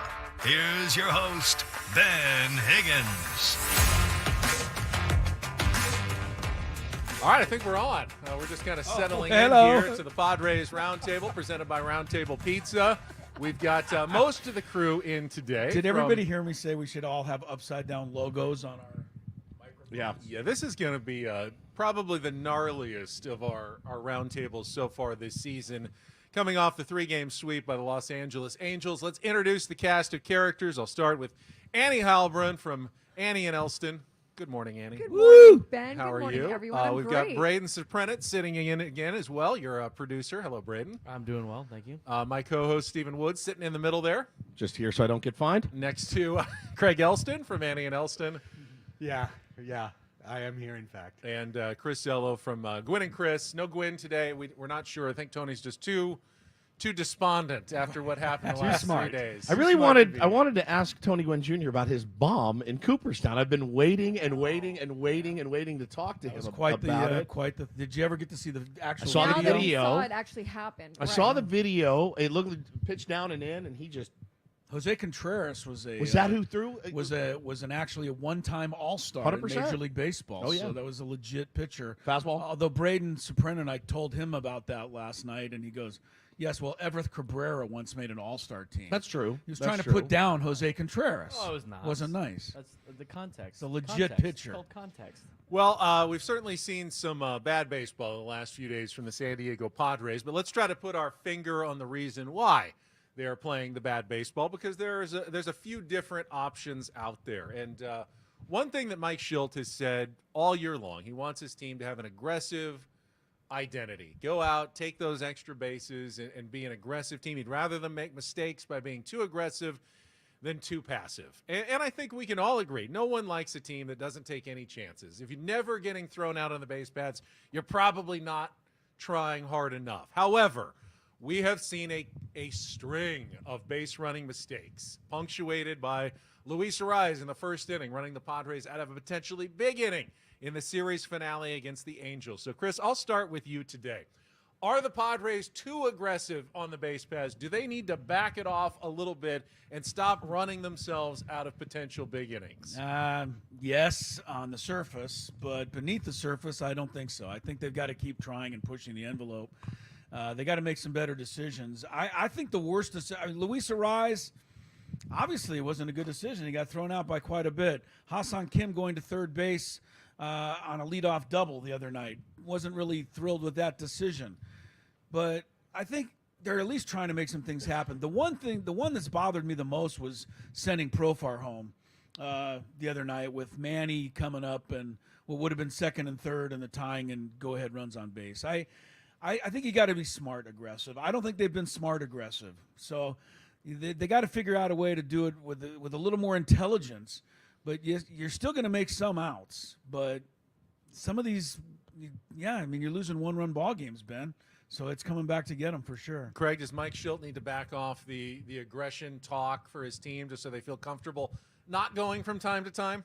I don't care what he says in terms of the talk. What I want to see is them be smart base runners. And I'll just underline what Chris said. I mean, the stats bear it out, too. We've run into 5 more outs than we've created on the bases this year, according to Baseball Reference's base running numbers. We are making visibly, obviously dumb decisions that I think materially impacted the last series, because as we've seen, when this team grabs a lead, then all of a sudden it's Johnny Feelgood and things just tend to run well, and it goes the other way for this team. I really did feel that by taking almost the Angels for granted, in the sense that, like, oh, we can just run anywhere, like it's a little league team, they're gonna fumble the ball around and we're gonna get the extra base. No, they made all the very routine plays, and that kind of put a damper on what San Diego could do.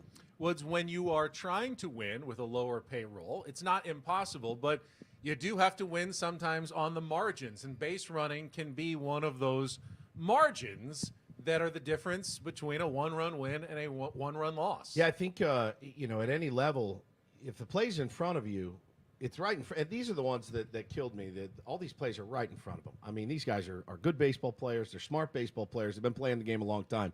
when it's right in front of you, Luis Ariz, when it's right in front of you, Hassan Kim, situational awareness.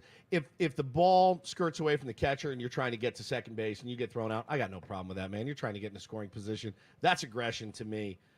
This looks like lately guys that are pressing and trying to make things happen when in reality you don't really have to. You have to know who's coming up behind you, the situation of the game. It's first inning. There's no reason you need to be at third base if you're Luis Ariz. None whatsoever. So those are the ones, and you can feel it suck the air. It certainly sucked the air out of me last night laying in bed. In the first inning, just going, all right. So that's how this one's going to be.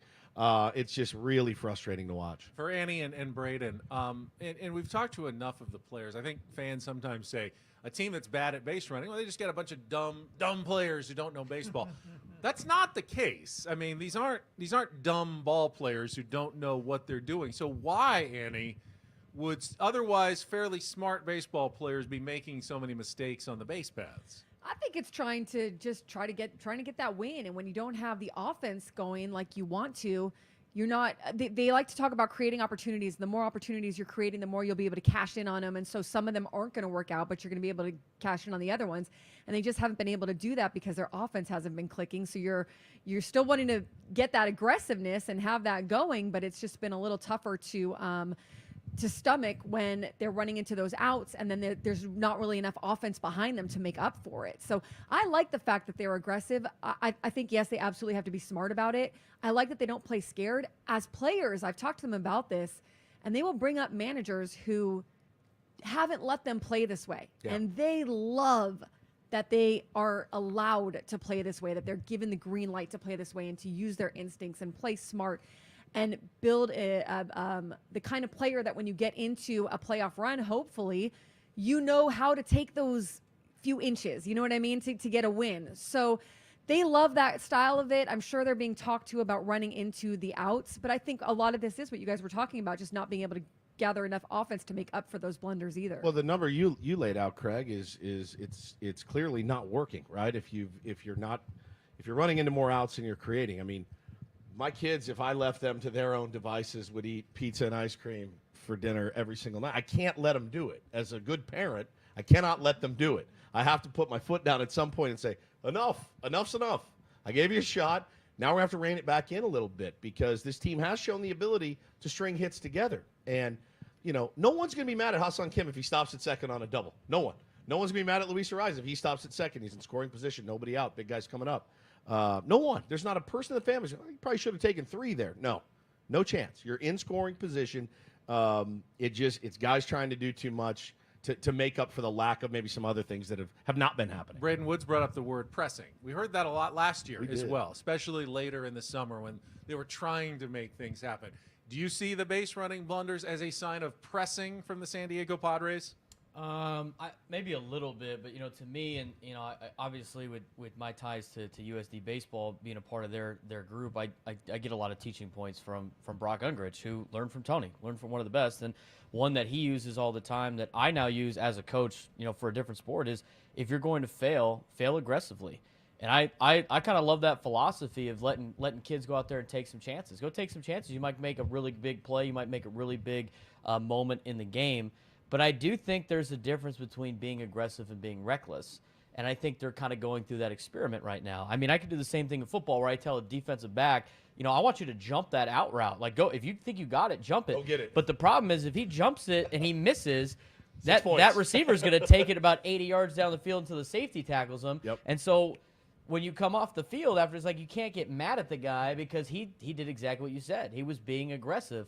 I think eventually it will start paying off for them. I just think they're in the mindset right now of trying to figure out different situations where it works and where it doesn't work during this time. And Annie brought up the whole notion of not a lot of managers let their guys play like this. I mean, I don't think Bob Melvin let his guys play like this, if I'm not mistaken, as well as Jace Tingler go through the list. So maybe it's them trying to figure out, maybe I can make it on this play or maybe not. I think they're going to learn throughout the year. The thing is with Padres fans and a lot of the Padres and with the Padres themselves, you just can't have this be the learning thing until August, and then all of a sudden you're 10, 15 games out of. I would institute a red light for Hassan Kim, however, because I really don't think he's a very smart base runner.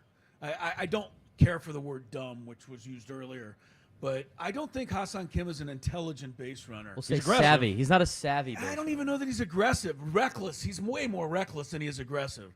So his instincts aren't terrific. I don't on think the so. base paths, I really is what don't think you're so. saying. So I think a red light might be in store for at least him. They do have a third base coach, and yeah, he sent Profar, but he put his hands up for a rise. He put his hands up for a rise. Maybe there's some kind of maybe that's being talked about in meetings as well. You know, making sure that we're seeing signs, and I'm sure he too. They've looked over that Profar one as well. It's our 97.3 The Fan Padres Roundtable presented by San Diego Roundtable Pizza. Just getting started here. And I would now want to get to what I think is a much bigger reason why the Padres are a game under 500. And it's not the base running. That's a small reason.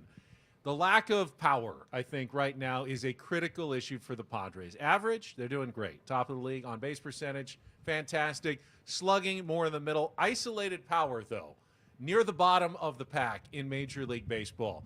Craig, you're kind of nodding over there.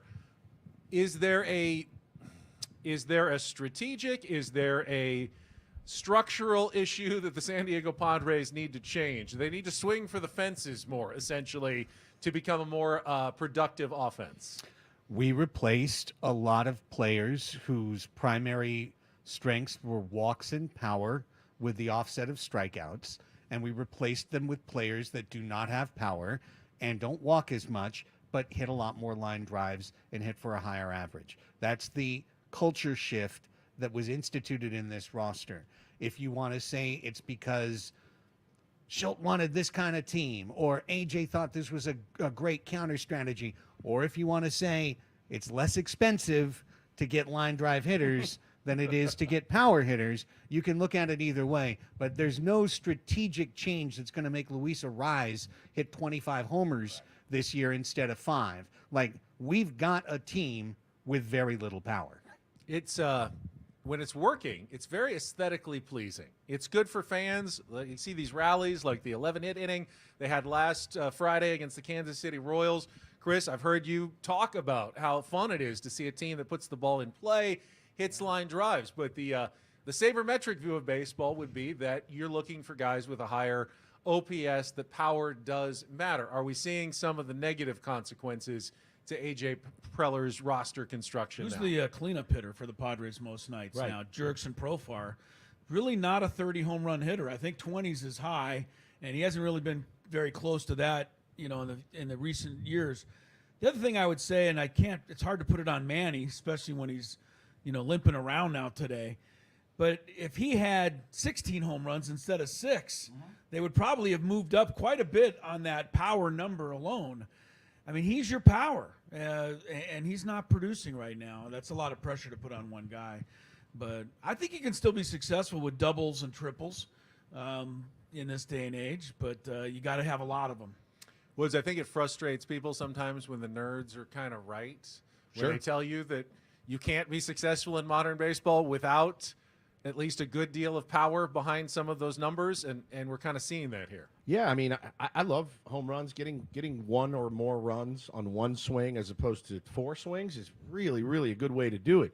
But it also comes with its consequences, like strikeouts, power's kind of down around Major League Baseball right now. It is. It's down. Very much. There's. We always talk about we got to go out and find a bat, and I lay in bed at night and rack my brain of who is a guy with undeniable power that will come to Petco Park this year with these balls and everything else that factors into it, and is good for 40 home runs. Oh, he's already been here. His name was Aaron Judge. His name was Aaron Judge, and Juan Soto also has Clearly 35. Tony Gwynn Jr. He just hit a home Tony run. Gwynn Jr. I'm not averse to giving. I'm not opposed to giving him a look. But it is certainly, and like I said on the air today, it's no surprise that in the playoffs, when the cream of the crop teams are there with their cream of the crop pitchers, that the teams that are able to hit for more power usually win a lot more games. It's not a myth. It's actual. The numbers are there that show it. And right now we're missing that a little bit. Can still win ball games. Absolutely can still win ball games. Can still outslug teams, certainly. But that's why today we're talking about one more power bat. Who is he? Where does he exist? What does he cost? And will he perform here is the billion-dollar question. Yeah, Braden, we talked about Pete Alonso, Vladimir Guerrero Jr. If the Blue Jays do decide to sell, are the Padres a power bat away? Does that make a big difference? I think they definitely need a power bat. I mean, I said this last week on the roundtable. I said the slug's low and all the power's low, and they're a line drive hitting team. But you go through the roster, they built a roster with no power hitters. I mean, we talked about it last week again with Xander Bogaerts and Manny Machado are line drive hitters. Yeah. They've always been. And when they hit the ball out, it's because they crush it. And they hit the ball really hard. I think Fernando Tatis Jr. could be a power hitter when he's 28, but he's not at 25. And you go down the list, a lot of line drive bats. So they definitely need at least one big bopper. And I agree with what Craig said last week as well. You can have a team with a bunch of line drive hitters, but you at least need one guy that has some pop. I think they thought Campusano was going to have a little pop, and then, he snapped his 0 for 24, whatever it was last night. He hasn't been hitting very well. But I don't necessarily know if it's one power bat away. I mean, we talked about it yesterday on Andy Nelson. They really need like 5 things. They need like 2 bullpen pieces. They need 2 starters, and they need a power bat. 2 catchers. Who doesn't need that at the trade deadline? Right. They also need to keep that under $10 million. Right. Got to go to Costco. Right. Good luck. So you're looking at at guys like if you just want to fill that list out, it's like, let's shoot for the stars. Miller and Erceg from the A's don't cost a lot of money, or just talking money, right? Then you got to think, well, maybe do we want to bring back Brent Rooker, or do we want to bring back Tommy Pham? I mean, those are kind of in your budget that are power hitters, right? Talk about the Garrett Crochet thing. That might fill another spot for a starter. Again, what's his payroll? Very small. Luzardo's your highest paid guy, $2.5 million, with what it would be prorated by the time you trade. You bring in those 5 guys, are you a World Series caliber team? I don't know. Are you willing to get rid of everybody in your farm system to make that happen? Well, let's get into more trade talk specifically. And before we talk about Garrett Crochet and those rumors, Annie, one question that we were discussing on the show was whether a team needs to prove something before you're willing to start trading top prospects to improve it. Because if you're only improving a slightly under 500 team to make them a slightly above 500 team, is that worth sacrificing potential future stars, even if it does win you 2 or 3 more games? How much do we need to see from these Padres before you'll feel good about A.J. Preller actually going and dangling some of the top prospects in the system again? I mean, I tend to think make the team better now. Whatever that means for the prospects, prospects are prospects to me, while they can come up and be fantastic. And I do understand the necessity to build from within, and the Padres do need to pivot that way if that's going to be their mentality. But for me right now, that's not their mentality. As much as they try to say that, they really are a team that has built from getting veteran pieces or pieces that are experienced and bringing them in and trying to fit it together. And if this is like your swing at the pot this year, and I think what sets it apart this year is that the rest of the National League is, not very good. And so how many pieces do you need for them, and what is the goal? Is it just to get in the playoffs and let's hope for some magical run? Is it to go deep in the playoffs? Because that's going to you're going to need more pieces. You're going to end up going against these better teams. But just to make it in the playoffs right now, if you're a front office, you might be looking at it going, okay, we're not going to be able to fill all these spots. So what are the 1 or 2 that kind of get us where we need to get over the hump of making it a few more games over 500 than the rest of these teams circling that 500 drain right now, if that's what it's going to end up taking. So I think he goes for it because I think that's just who he is. And if you're going to go down, you're going to go down swinging your way. And I'm not saying he's going down, but I think that's his mentality. So I think that you make the moves you need to make right now. Why wait if you know what they are, right? I mean, why burn through another month and a half of just taking L's and just doing the word that the clubhouse doesn't like to talk about? It goes like this. It's like a ride and stuff like that. Why go through that if you already know the problem? Try to fix it now. Yeah. I mean, how many times have we seen the Padres make deadline deals and the whole narrative's, well, they got to gel together. They got to gel for the last 2 months. Start gelling now. Let's go. Luis Ariz gelled pretty quickly since he got here, and the more time you have, the better. I know the price point on those will drop, or maybe they'll go up. You never know. I mean, you're playing that poker match or that poker game the longer you wait. But I'm kind of with Annie and Braden as well. I mean, you have holes that you need to identify. Just got to make sure it's the right guys as usual. And so far, so good this year. I think so. I mean, so far, so good. Give credit where credit's due. But yeah, I've said it like a mantra. He's got to do his best GMing that he's ever done, and it happens right now. And he's got a very limited budget to do so. And so The arrow needs to hit the bullseye like every time. My last thing on this too is I don't know that you can operate on the magical future. You're operating on the sense that everything is going to be the same or better next year or the year after. Yeah. You don't know that. You just don't. Feels like we're in a Tim McGraw song. Just live like you were dying. That's Like right. There is no future. But Craig, we all know how credit cards work. And if you keep borrowing and keep borrowing and keep borrowing and hoping that, this next deal will get me out of the hole, eventually you get into some really bad places. Is that where A.J. Preller is headed? Not so fast, my friends. I am here to just Gandalf it down. Thou shalt not pass before I tell you that I am 100% in alignment against this current strain of conversation. Guess what?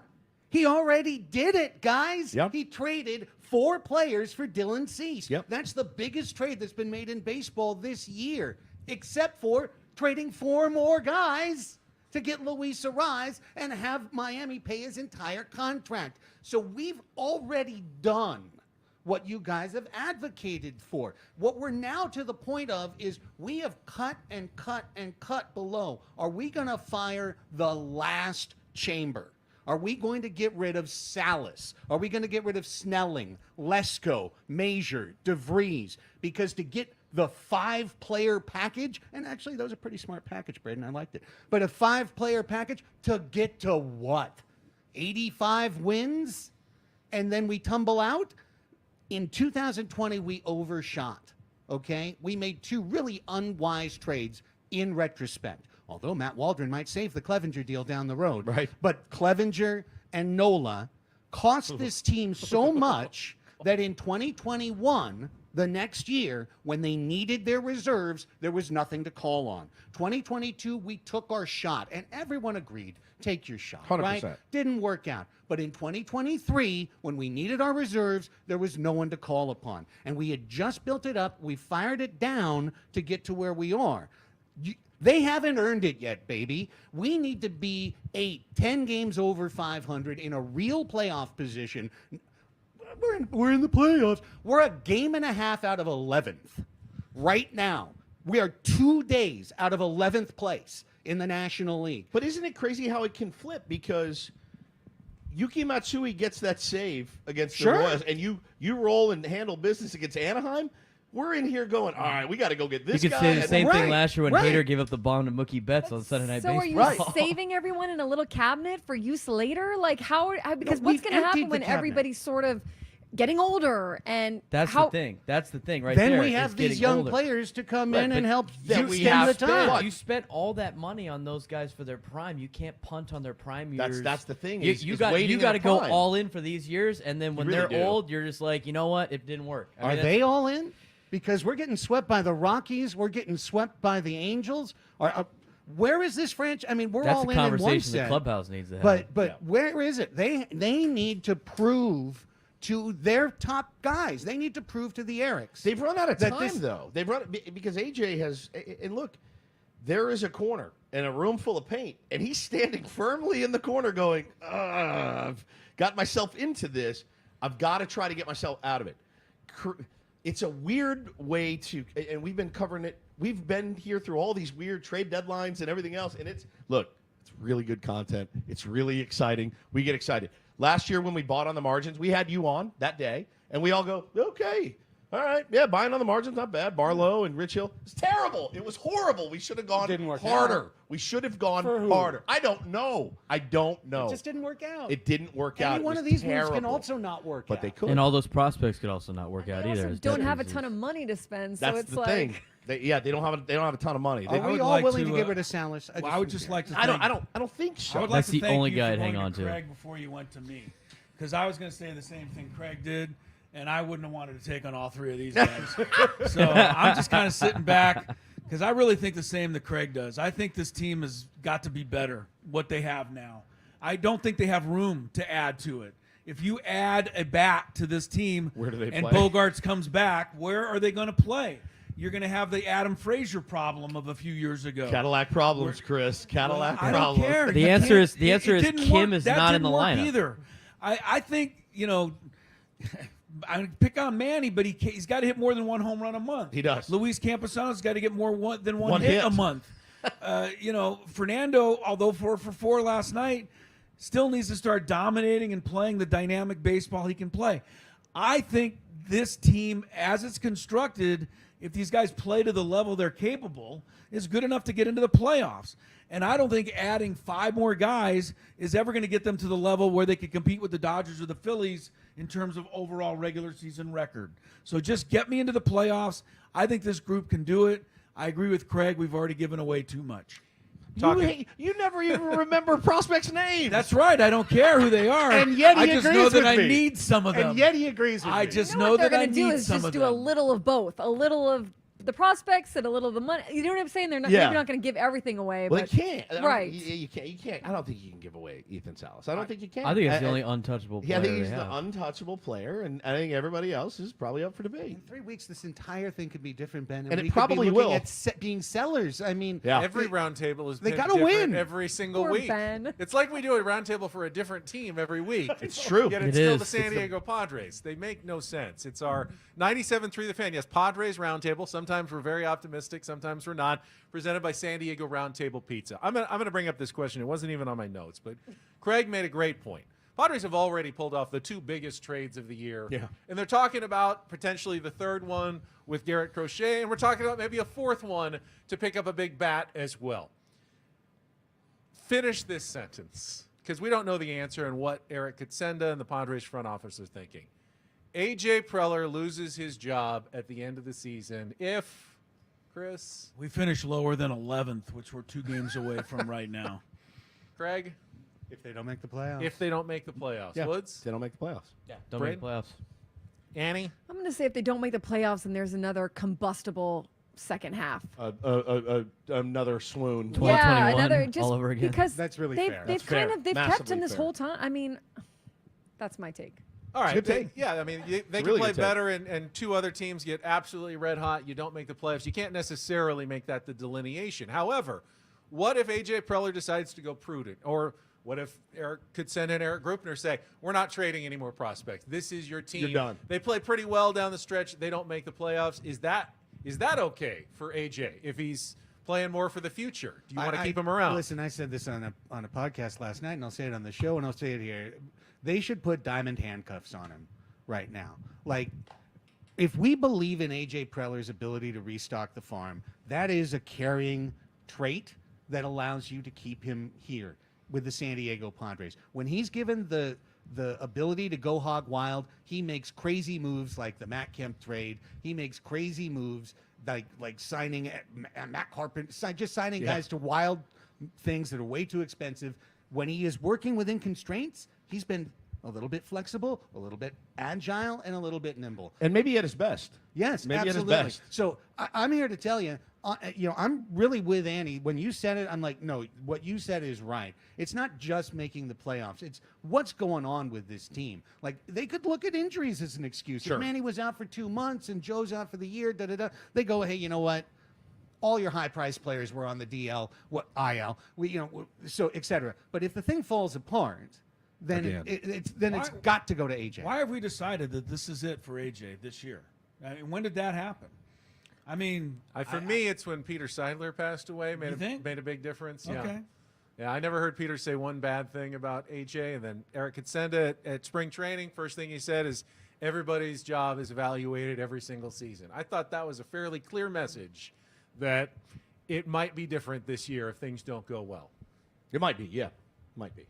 Let's talk about Garrett Crochet, because The Athletic did report this week that the Padres, with 2 of their star pitchers on the injured list, were actively pursuing the Chicago White Sox reliever, converted into the highest strikeouts throwing American League pitcher so far this season.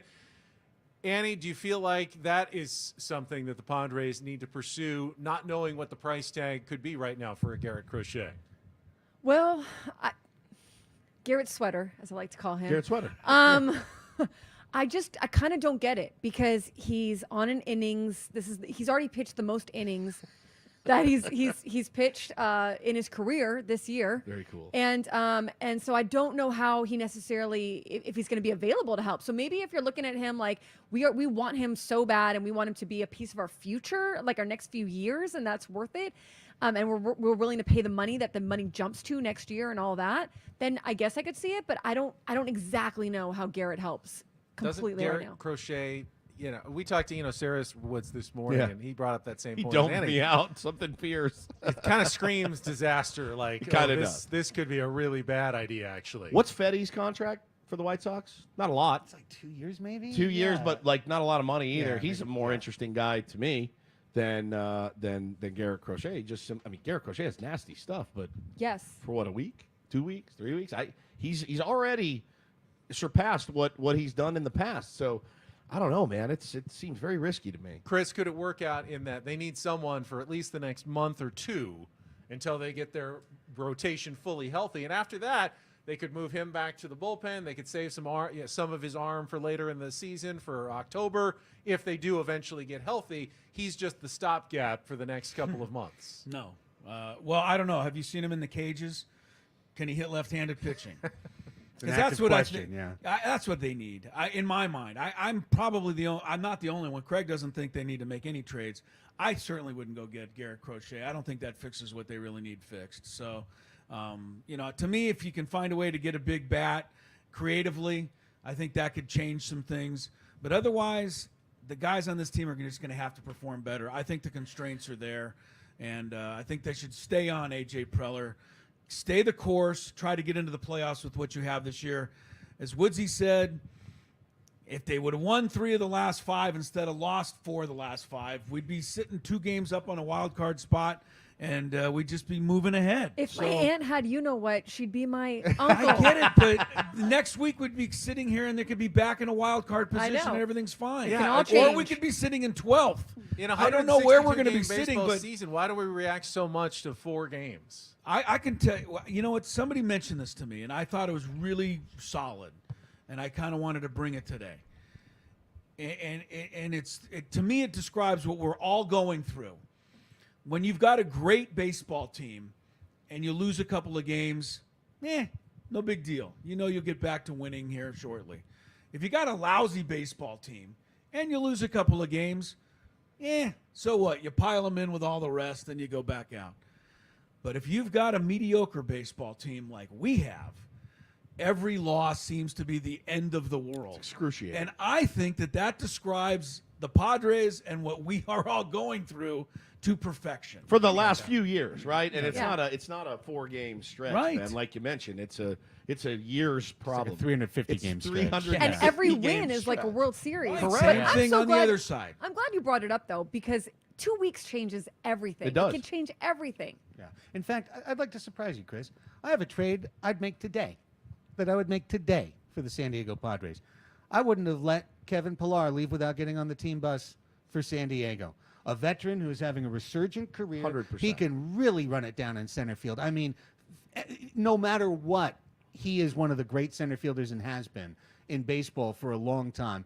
He would give a big-time puff to Jackson Merrill, who right now is forced to be in there every day in every way. And by the no way, sugar ABs.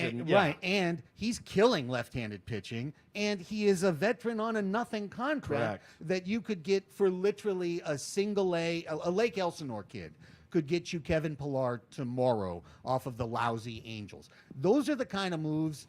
Great. Let's try and fix our situation against left-handed pitching as opposed to classic Preller, top of the market. Vladdy Jr. Chase the glittering star, pay the absolute most. It's fun, Like, though, we isn't don't need to be up there today. It's fun, though. I know. Well, we already did it twice. Like, what are we on crack? Like, we are do it every day. Yeah, it's not our fault. A little over halfway home, just got a text from an unknown number. I think it's a St. Louis area code. It says, "How about some positivity, my man?"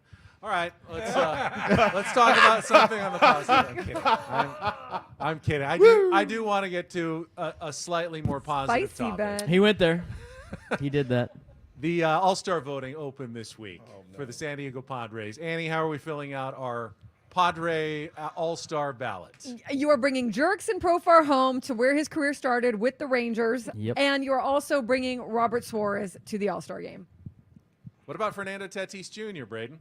And not because he's having a great season. The NL outfield is absolutely really bad this year. Yep. I mean, there are really no numbers. Tatis is actually number 1 in WAR in right fielders in the outfield right now in the National League. Week. Okay, nice. Just thanks to 4 for 4 last night. And the other names that are up there are not guys that are going to be garnering a lot of national attention. Let me see the other names I wrote down here. We've got Brandon Marsh. He probably should make it. Jacob Young, Blake Perkins. Does anyone even know what teams these guys are on? Jesse Winker is up there. Winker's up there? Winker's up there with Ted. Those are the only guys ahead of Tatis. And Profar are the only ones in WAR ahead of Tatis. I think with Tatis is when he first came up, I thought, just as a longtime San Diego Padre fan that was used to seeing the token one Padre in the All-Star game, not seeing a lot, I remember going, this is going to be one of those guys that's going to be in the All-Star game every single year no matter what he does. I think his whole, last couple of years, I'm just going to say that, with everything that he went through, I think that hurts him on any type of All-Star game in terms of voting, regardless of what his numbers are. I mean, as dumb as I don't know why Chicago boos the hell out of him for literally no reason. And when you ask them about Sammy Sosa, they go, "Oh, that's a low blow. That's a legend." Yeah, he's a legend, right? So I just think, I think he should be one of those guys that probably should be in the All-Star game every single year because of what he does for the game and the show and what he is. But I find it hard to believe that he would be in All-Star games in terms of voting. Now, from the coach's perspective and the way they think, I think he could probably sneak in there as an All-Star. But I agree with Andy. I think it's going to be Profar, and I think it's going to be Robert Suarez. I think Fernando, for what he does and for what the All-Star game is, which is a gigantic show of Major League Baseball, he should be there every single year. I agree with I'd that. like to see Tatis there. Yeah, Luis Arraez. Okay, I was just going to bring up. Like to see Tatis. So I was going to bring up Luis Arraez. I feel though, growing up, there were many years in which I thought there were deserving Padres who got overlooked for superstars who were having mediocre teams on other seasons because they got more fan balloting. Can it work the other way, where the superstar in the Padres who's having the mediocre season gets to go to the All-Star game because he's got some name brand recognition and would just add to the festivities to be there? How about Luis Arraez, though? If you're talking about players who are up there in WAR, he's not. He's about 17th among second basemen in WAR, if you consider him as a second baseman. But Craig, he leads the National League. He leads the major leagues in batting average. Is that the worthy back-to-back champion? Is that worthy of being an All-Star? No Padre will be voted in, so we can just start there. No Padre is going to be voted in. Jurickson won't even be voted in. I don't think so either. I don't think unless so. the Rangers fans just name recognition. I think Profar's a lock to be voted by the players. Will be voted in, but won't start. Obviously, I would love to see Luis Arraez at an All-Star game. I would too. Yeah, I think. Arraez, I think, is going to come down to a coach's decision, to be very honest.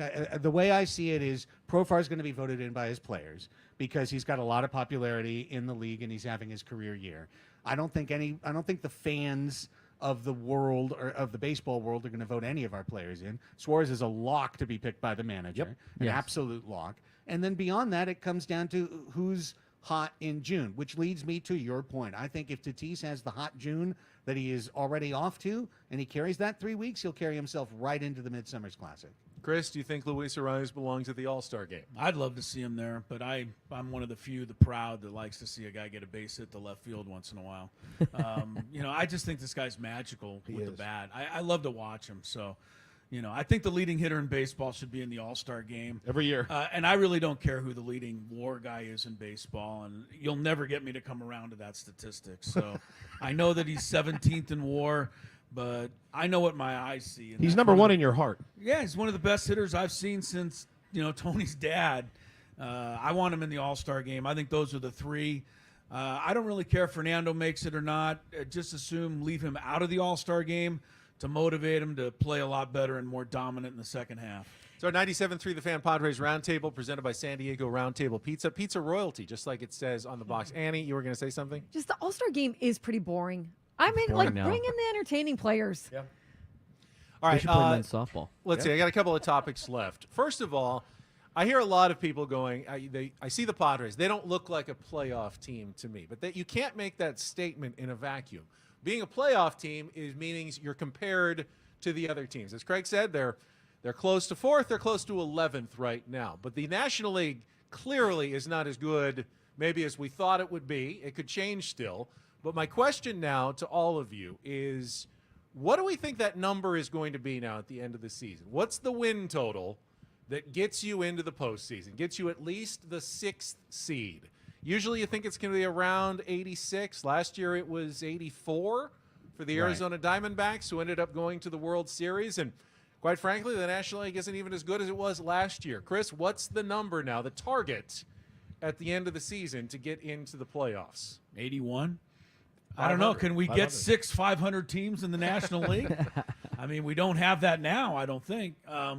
I'd go 85 to be comfortable. I mean, I hate to sweat it out on the final day, so give me at least 85. And that's only 8 games over 500, which seems a whole lot farther away than I thought it would be. Nothing has changed. It's 84 or 85. Nothing has changed. Even with 2 teams at 500 or below currently Doesn't matter. in the They'll top change. 6 It'll right all now. change. I think 83, 84 is probably a safe bet. I'll go with 84. I think at the trade deadline, teams turn into super teams Yeah. overnight, and then they go on rolls, and eventually those 500 teams will separate themselves. So just like I thought at the beginning of the season, Padres win 84 games, get the 6th seed. I still think it's the same. Those were all great points, but I'll go with my original, what was like 82, 83. Yeah, I think it's down a little from what we thought. I thought 85 at the beginning of the year. I hear 79 anywhere in the room. I think you could. You might get, make that you might happen get a for you. losing season in. You With might. 3 wild card teams, it will happen. It will eventually. At some point. Right. Yeah, but it's There going will to be be the a- outlier. Once every 15 years, it'll Yeah, happen. yeah. This might be This the could one. be the outlier.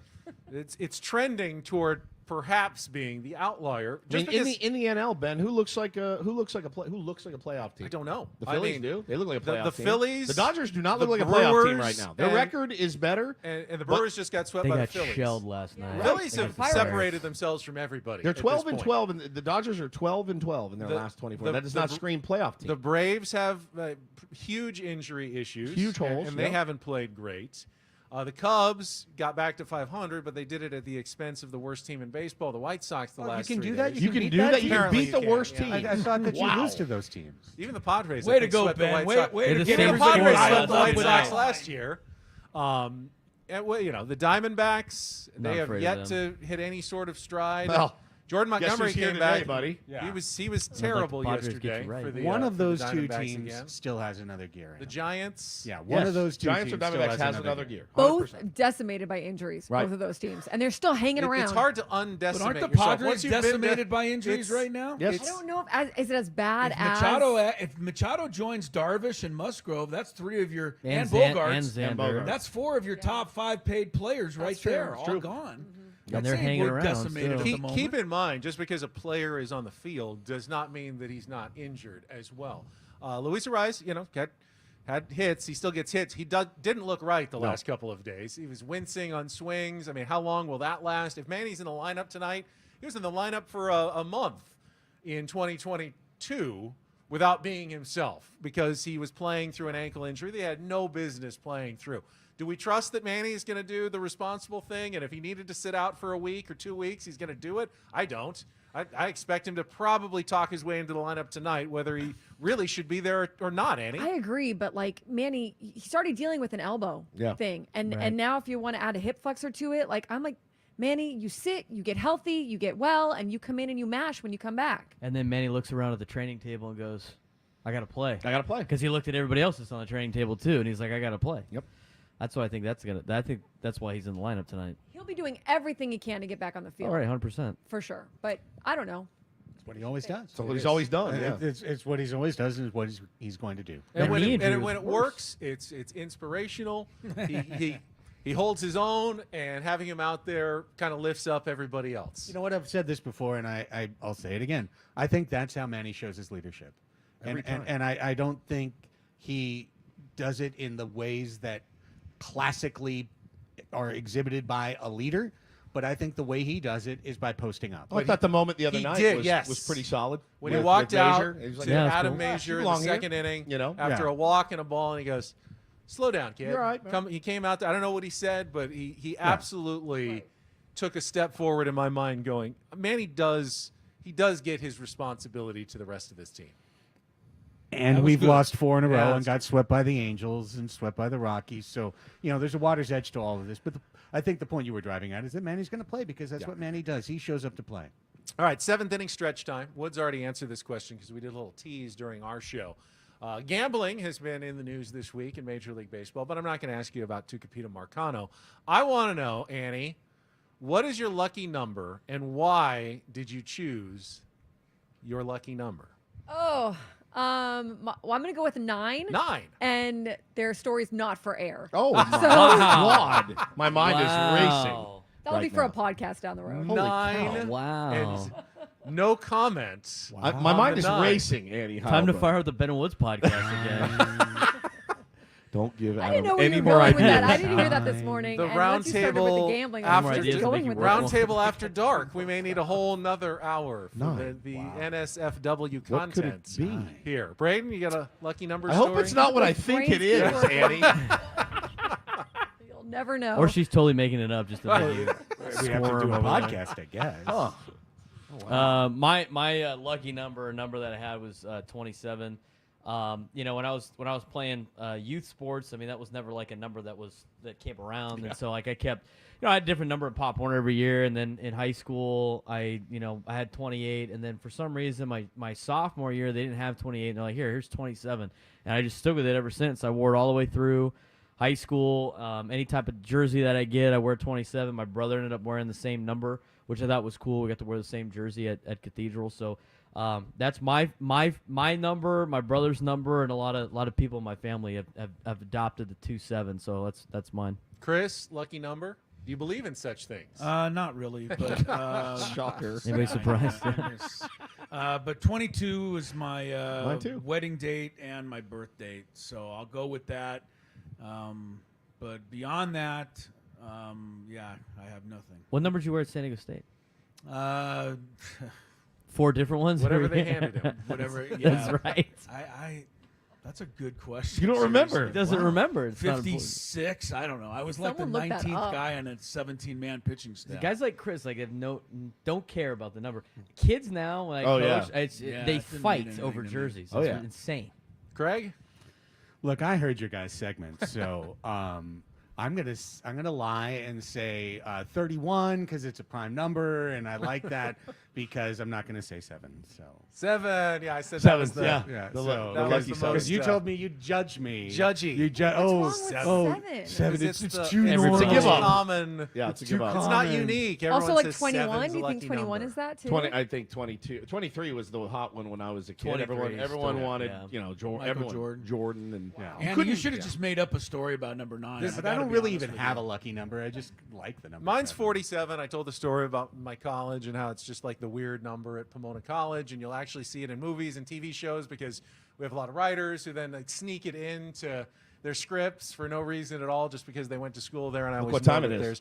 there's 47. 47 That's after cool. the We're in hour. the 7th inning stretch. Wow. Does anybody use their numbers? I'll put them in a lotto ticket every once in a while. Roulette table. My Anyone use passwords. their? Yes. Yeah. Yeah, Oh, yeah, I get a little. We know how to hack woods now. Yes, you do. It's a little bit more confident when you get like a Taylor number 9. back or like a table number or something like that. It's 27. You get a little excited. My No, lucky it's good day. luck. I love golf 9. No. Yeah, 9. I shot a 22 on the Something 8th hole the other Yeah. day. So Couple of snowmen. All right, we got about 10 minutes left here, a little bit less. The Padres, in conjunction with the 20th anniversary of Petco Park, are counting down the top 20 moments at the ballpark. So I want, and this is a draft style, so you can't give the same answer as anyone else. Favorite game or moment that you have attended in person at Petco Park in the last 20 years? Annie?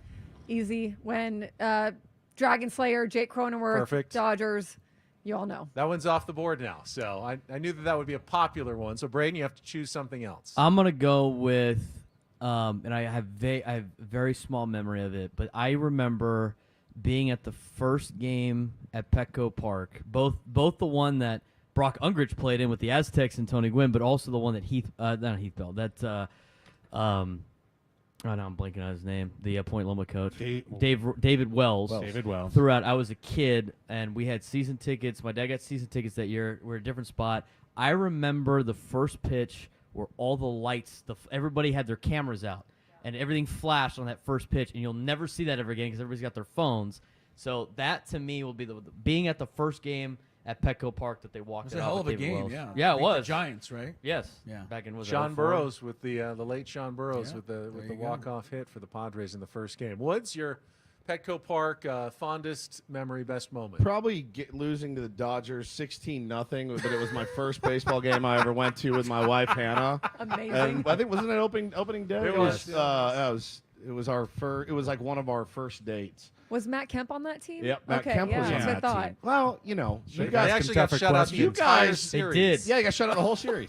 But we went that on. right? Yeah, the did, first yeah. two games of the season. They put up 10 Opening on the Rockies in series, Colorado. yeah. But it was one of my. It was the first baseball game I ever went to with my wife. So that's So I what always I'm say gonna to pick. new, She's listening right now. By the way. New Padres fans in the Tyson last 5 or Ross. 6 years, and there are a Hello, lot of them, Hannah. have no idea how bad things used to be. That they could get shut out for So an entire true. series to start the season by They the hammered Dodgers. Colorado after that. Craig, what's your favorite Petco Park moment? Interesting draft picks there. I'm kind of mulling it. I'm just going to go with something that came to mind when you said it, which was first walk-off homer in Petco Park history, same year, 2004. You might remember this, Ryan Klesko off Arizona's Matt Manti, and it went right toward the pro shop down there. It just hooked over the left field fence and hit off of the brick wall there of the Western Metal Supply Company ground floor. And that was the first ever walk-off homer. It was Klesko Oppo Taco down the line. I remember how excited everyone was to see a home run actually go Yeah. into the Western Yeah, Metal that was building cool. after years of they're going to incorporate this building. It's going to be the foul pole. You're going to be able to sit in the balconies and watch the game. Yeah. And we're thinking, oh, this is going to be one of the greatest features in ballpark history that you can hit a home run into a building. Right, yeah. It's still pretty cool 20 is years cool. later. It is. Have you It's ever awesome. actually sat there for a game? I did. Yeah, Yes, Awesome. earlier this year, I Okay. actually got to sit in one of the suites for a while and be out there. It's pretty fun. Interesting. Fancy that. Are you going to select one of these? I am. Okay, then I So won't. don't take mine. I was going to take two since everybody else is done, but I'll leave just in all right, case. all right. Snake draft. I think this is easy. It's first thing that came to mind, and I think it's the loudest the ballpark ever was, even louder than Cronenworth's hit against the Dodgers.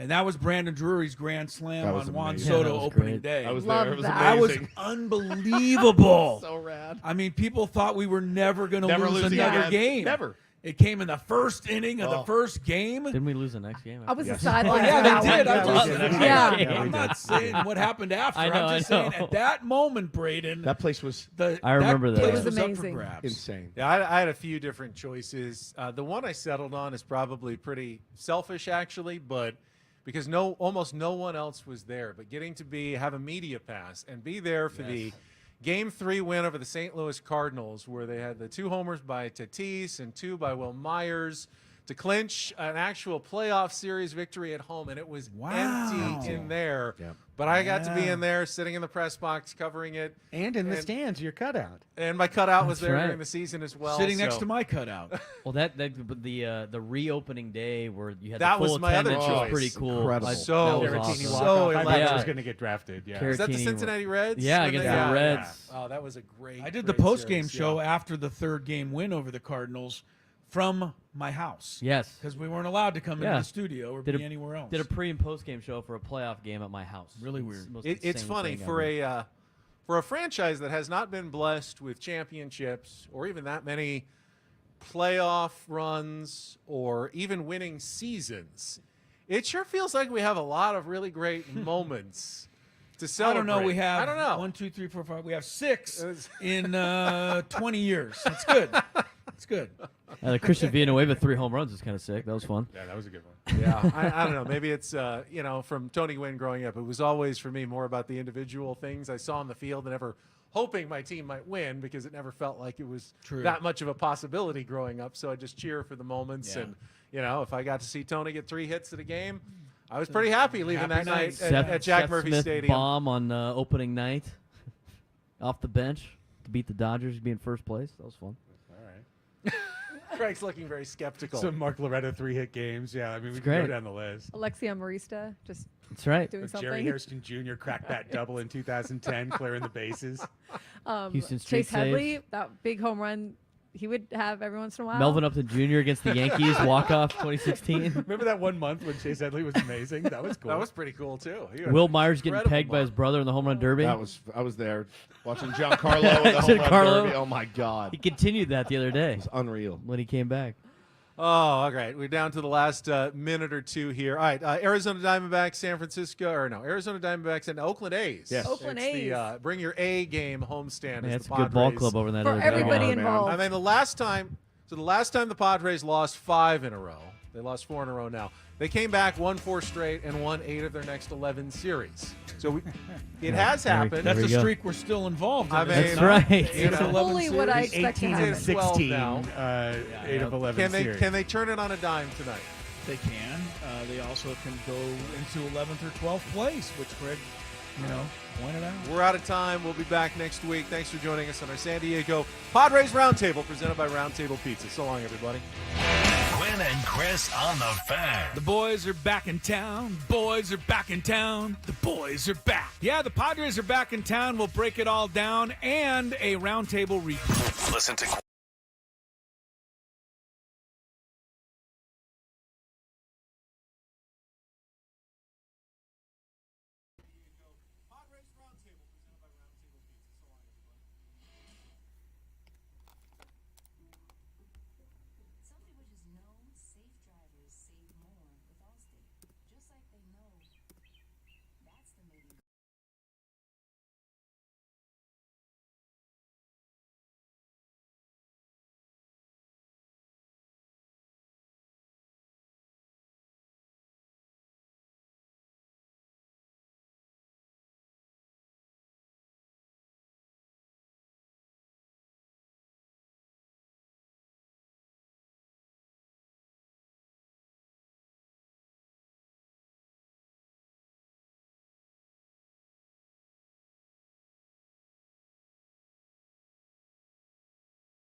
Hey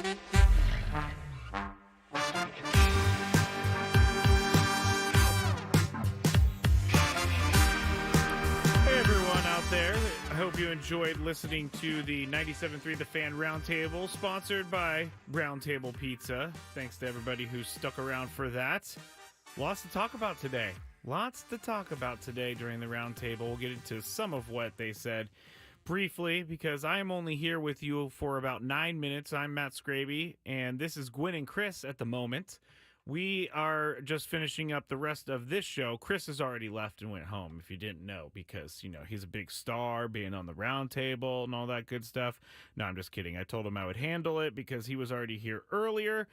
But we do have a couple updates to make before we get to Sam Levitt's Padres pregame show, sponsored by Eco Water SoCal. He is going to be taking over at 5:40. He'll have all of the latest with the injury updates for you.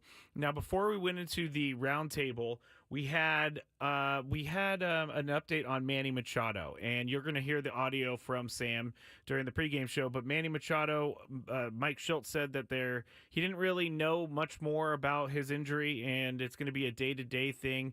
It's a strained hip flexor, I think is what they're calling it. So that's going to be day-to-day.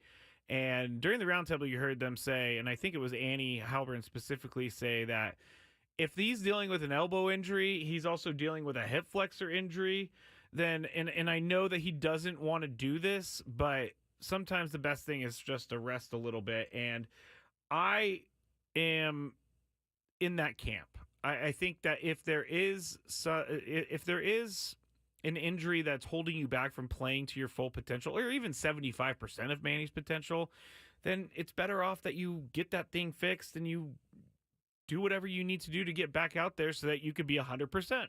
So if that's the case with Manny, then an IL stint maybe is needed. We'll see.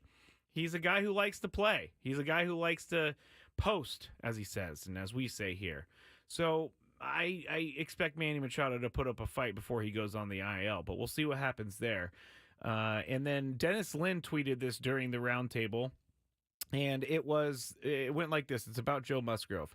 An MRI revealed a bone spur and bone bruise in Joe Musgrove's elbow. He got a PRP and cortisone injection he hopes will help him resume throwing in about 2 weeks. Arthroscopic surgery is possible if not enough healing takes place, but Musgrove said, quote, "We're not there yet." Dennis Lin went on to say, Musgrove said he has done enough studying to know that the removal of spurs isn't necessarily always the best healer. That could lead to other issues or UCL issues, end quote. Yu Darvish was shut down in September because of his own bone spur and opted for rest instead of surgery. I have a problem. I'm going to be getting surgery on Monday. Let me tell you, I've been waiting for it. I'm not a professional athlete, though. And I believe that Joe Musgrove is doing the right research, but this comes, again, like I said, just with Manny Machado. If you're less than 75%, then maybe you do need to look into getting it fixed so that you can be at 100%. And I understand why Joe Musgrove might be nervous about surgery, because this is his career. This is his throwing arm. This is something that he doesn't want to mess with. And he's a thorough guy. He's done his research. He's talked to all the doctors, I'm sure. He went and saw Dr. Neil Elatrash, which is the doctor around he's around all the sports stars. If you get examined by a doctor, it's Neil Elatrash. So we're going to have to see where that goes. He's not going to start throwing, or he's hoping to resume throwing in about 2 weeks. So that's the minimum right there. That he is going to be without doing any baseball activity. That's the minimum. And so we'll get some updates as we go along, but I think we need to prepare for a little bit of a longer stint on the IL for Joe Musgrove than we originally thought to begin with, which stinks because I love it when Joe pitches great. And this year he has at times pitched really well. He has at times struggled. And so these things do bother players more than I think we give them credit for, which leads me to my thought about players and trying to, whether or not we are, as media members, doing the right job by not criticizing the players, but maybe asking them tougher questions. And I get it, everyone. I do. I understand. I've been in that position where I'm a fan of a team. I'm just going to use the 49ers because that's the team that I go crazy over. And go crazy over in a way of me losing my mind in a bad way. Not that I'm like in love with the team or anything like that. And I understand that you want people to go and you want people to let these players know how the fan base is feeling. Let these players know that this isn't good enough. And where I come from is, yes, I will criticize players, but I'm not someone who's going to dwell on it. And we get a lot of comments in the YouTube chat we get a lot of comments in the YouTube chat about how we're not hard enough on the players and we just like to be the players' friends. That is not true. We are not friends with the players. You know, Tony has a little bit of a different relationship with everyone because he works with them on a day-to-day basis. Chris and I are not friends of the players, but we're also not people who are going to dwell on the bad things forever. That's why I don't drink anymore, and I don't really want to make this about the drinking thing, but I look forward. I don't look backwards. And I understand that people are angry, and you might be just taking it out on the media because we're right here, and that's okay. But just understand that personally, me, I am not trying to take it easy on anyone, but I'm trying to figure out why. I'm trying to figure out what it is that will help this team by me criticizing them. They're not listening to this show. But I do understand that people want their voice heard. So I'm going to think a lot, long and hard about this some more because I've really taken this seriously in the last couple days. I've been really, really, really thinking about it because I want to do the best job that I can, and I want to do the best job for everybody out there. And it's a tough balancing act because on one hand, when I walk into that clubhouse, I don't want players seeing me and looking away because they don't want to talk to me because I'm going to try to out them on something or I'm going to criticize them on something. I understand there are times to be critical and there are times to not be critical, but there is a fine line of a relation, or there's a fine line between being a friend and being a media member, or sorry, not even a friend, but being a media member that no one wants to deal with, and then being a media member that's respectful. So I don't think we have any media members here in San Diego that are disrespectful, but there are definitely media members around that are disrespectful, and they say things, you know, that get everybody all fired up. But it's something that I have, again, been thinking about long and hard, and I'm going to continue to think about it. But this team needs to win tonight. Absolutely 100% needs to win tonight. They cannot lose a fifth straight game. It's even crazy for me to say that they've lost 4 in a row, but they have. Hopefully they can get it going at home. These guys got to be better at home. And that's just facts. Like, those are the stats. They're not good at home. They have a losing record at home. And they have to be better at home.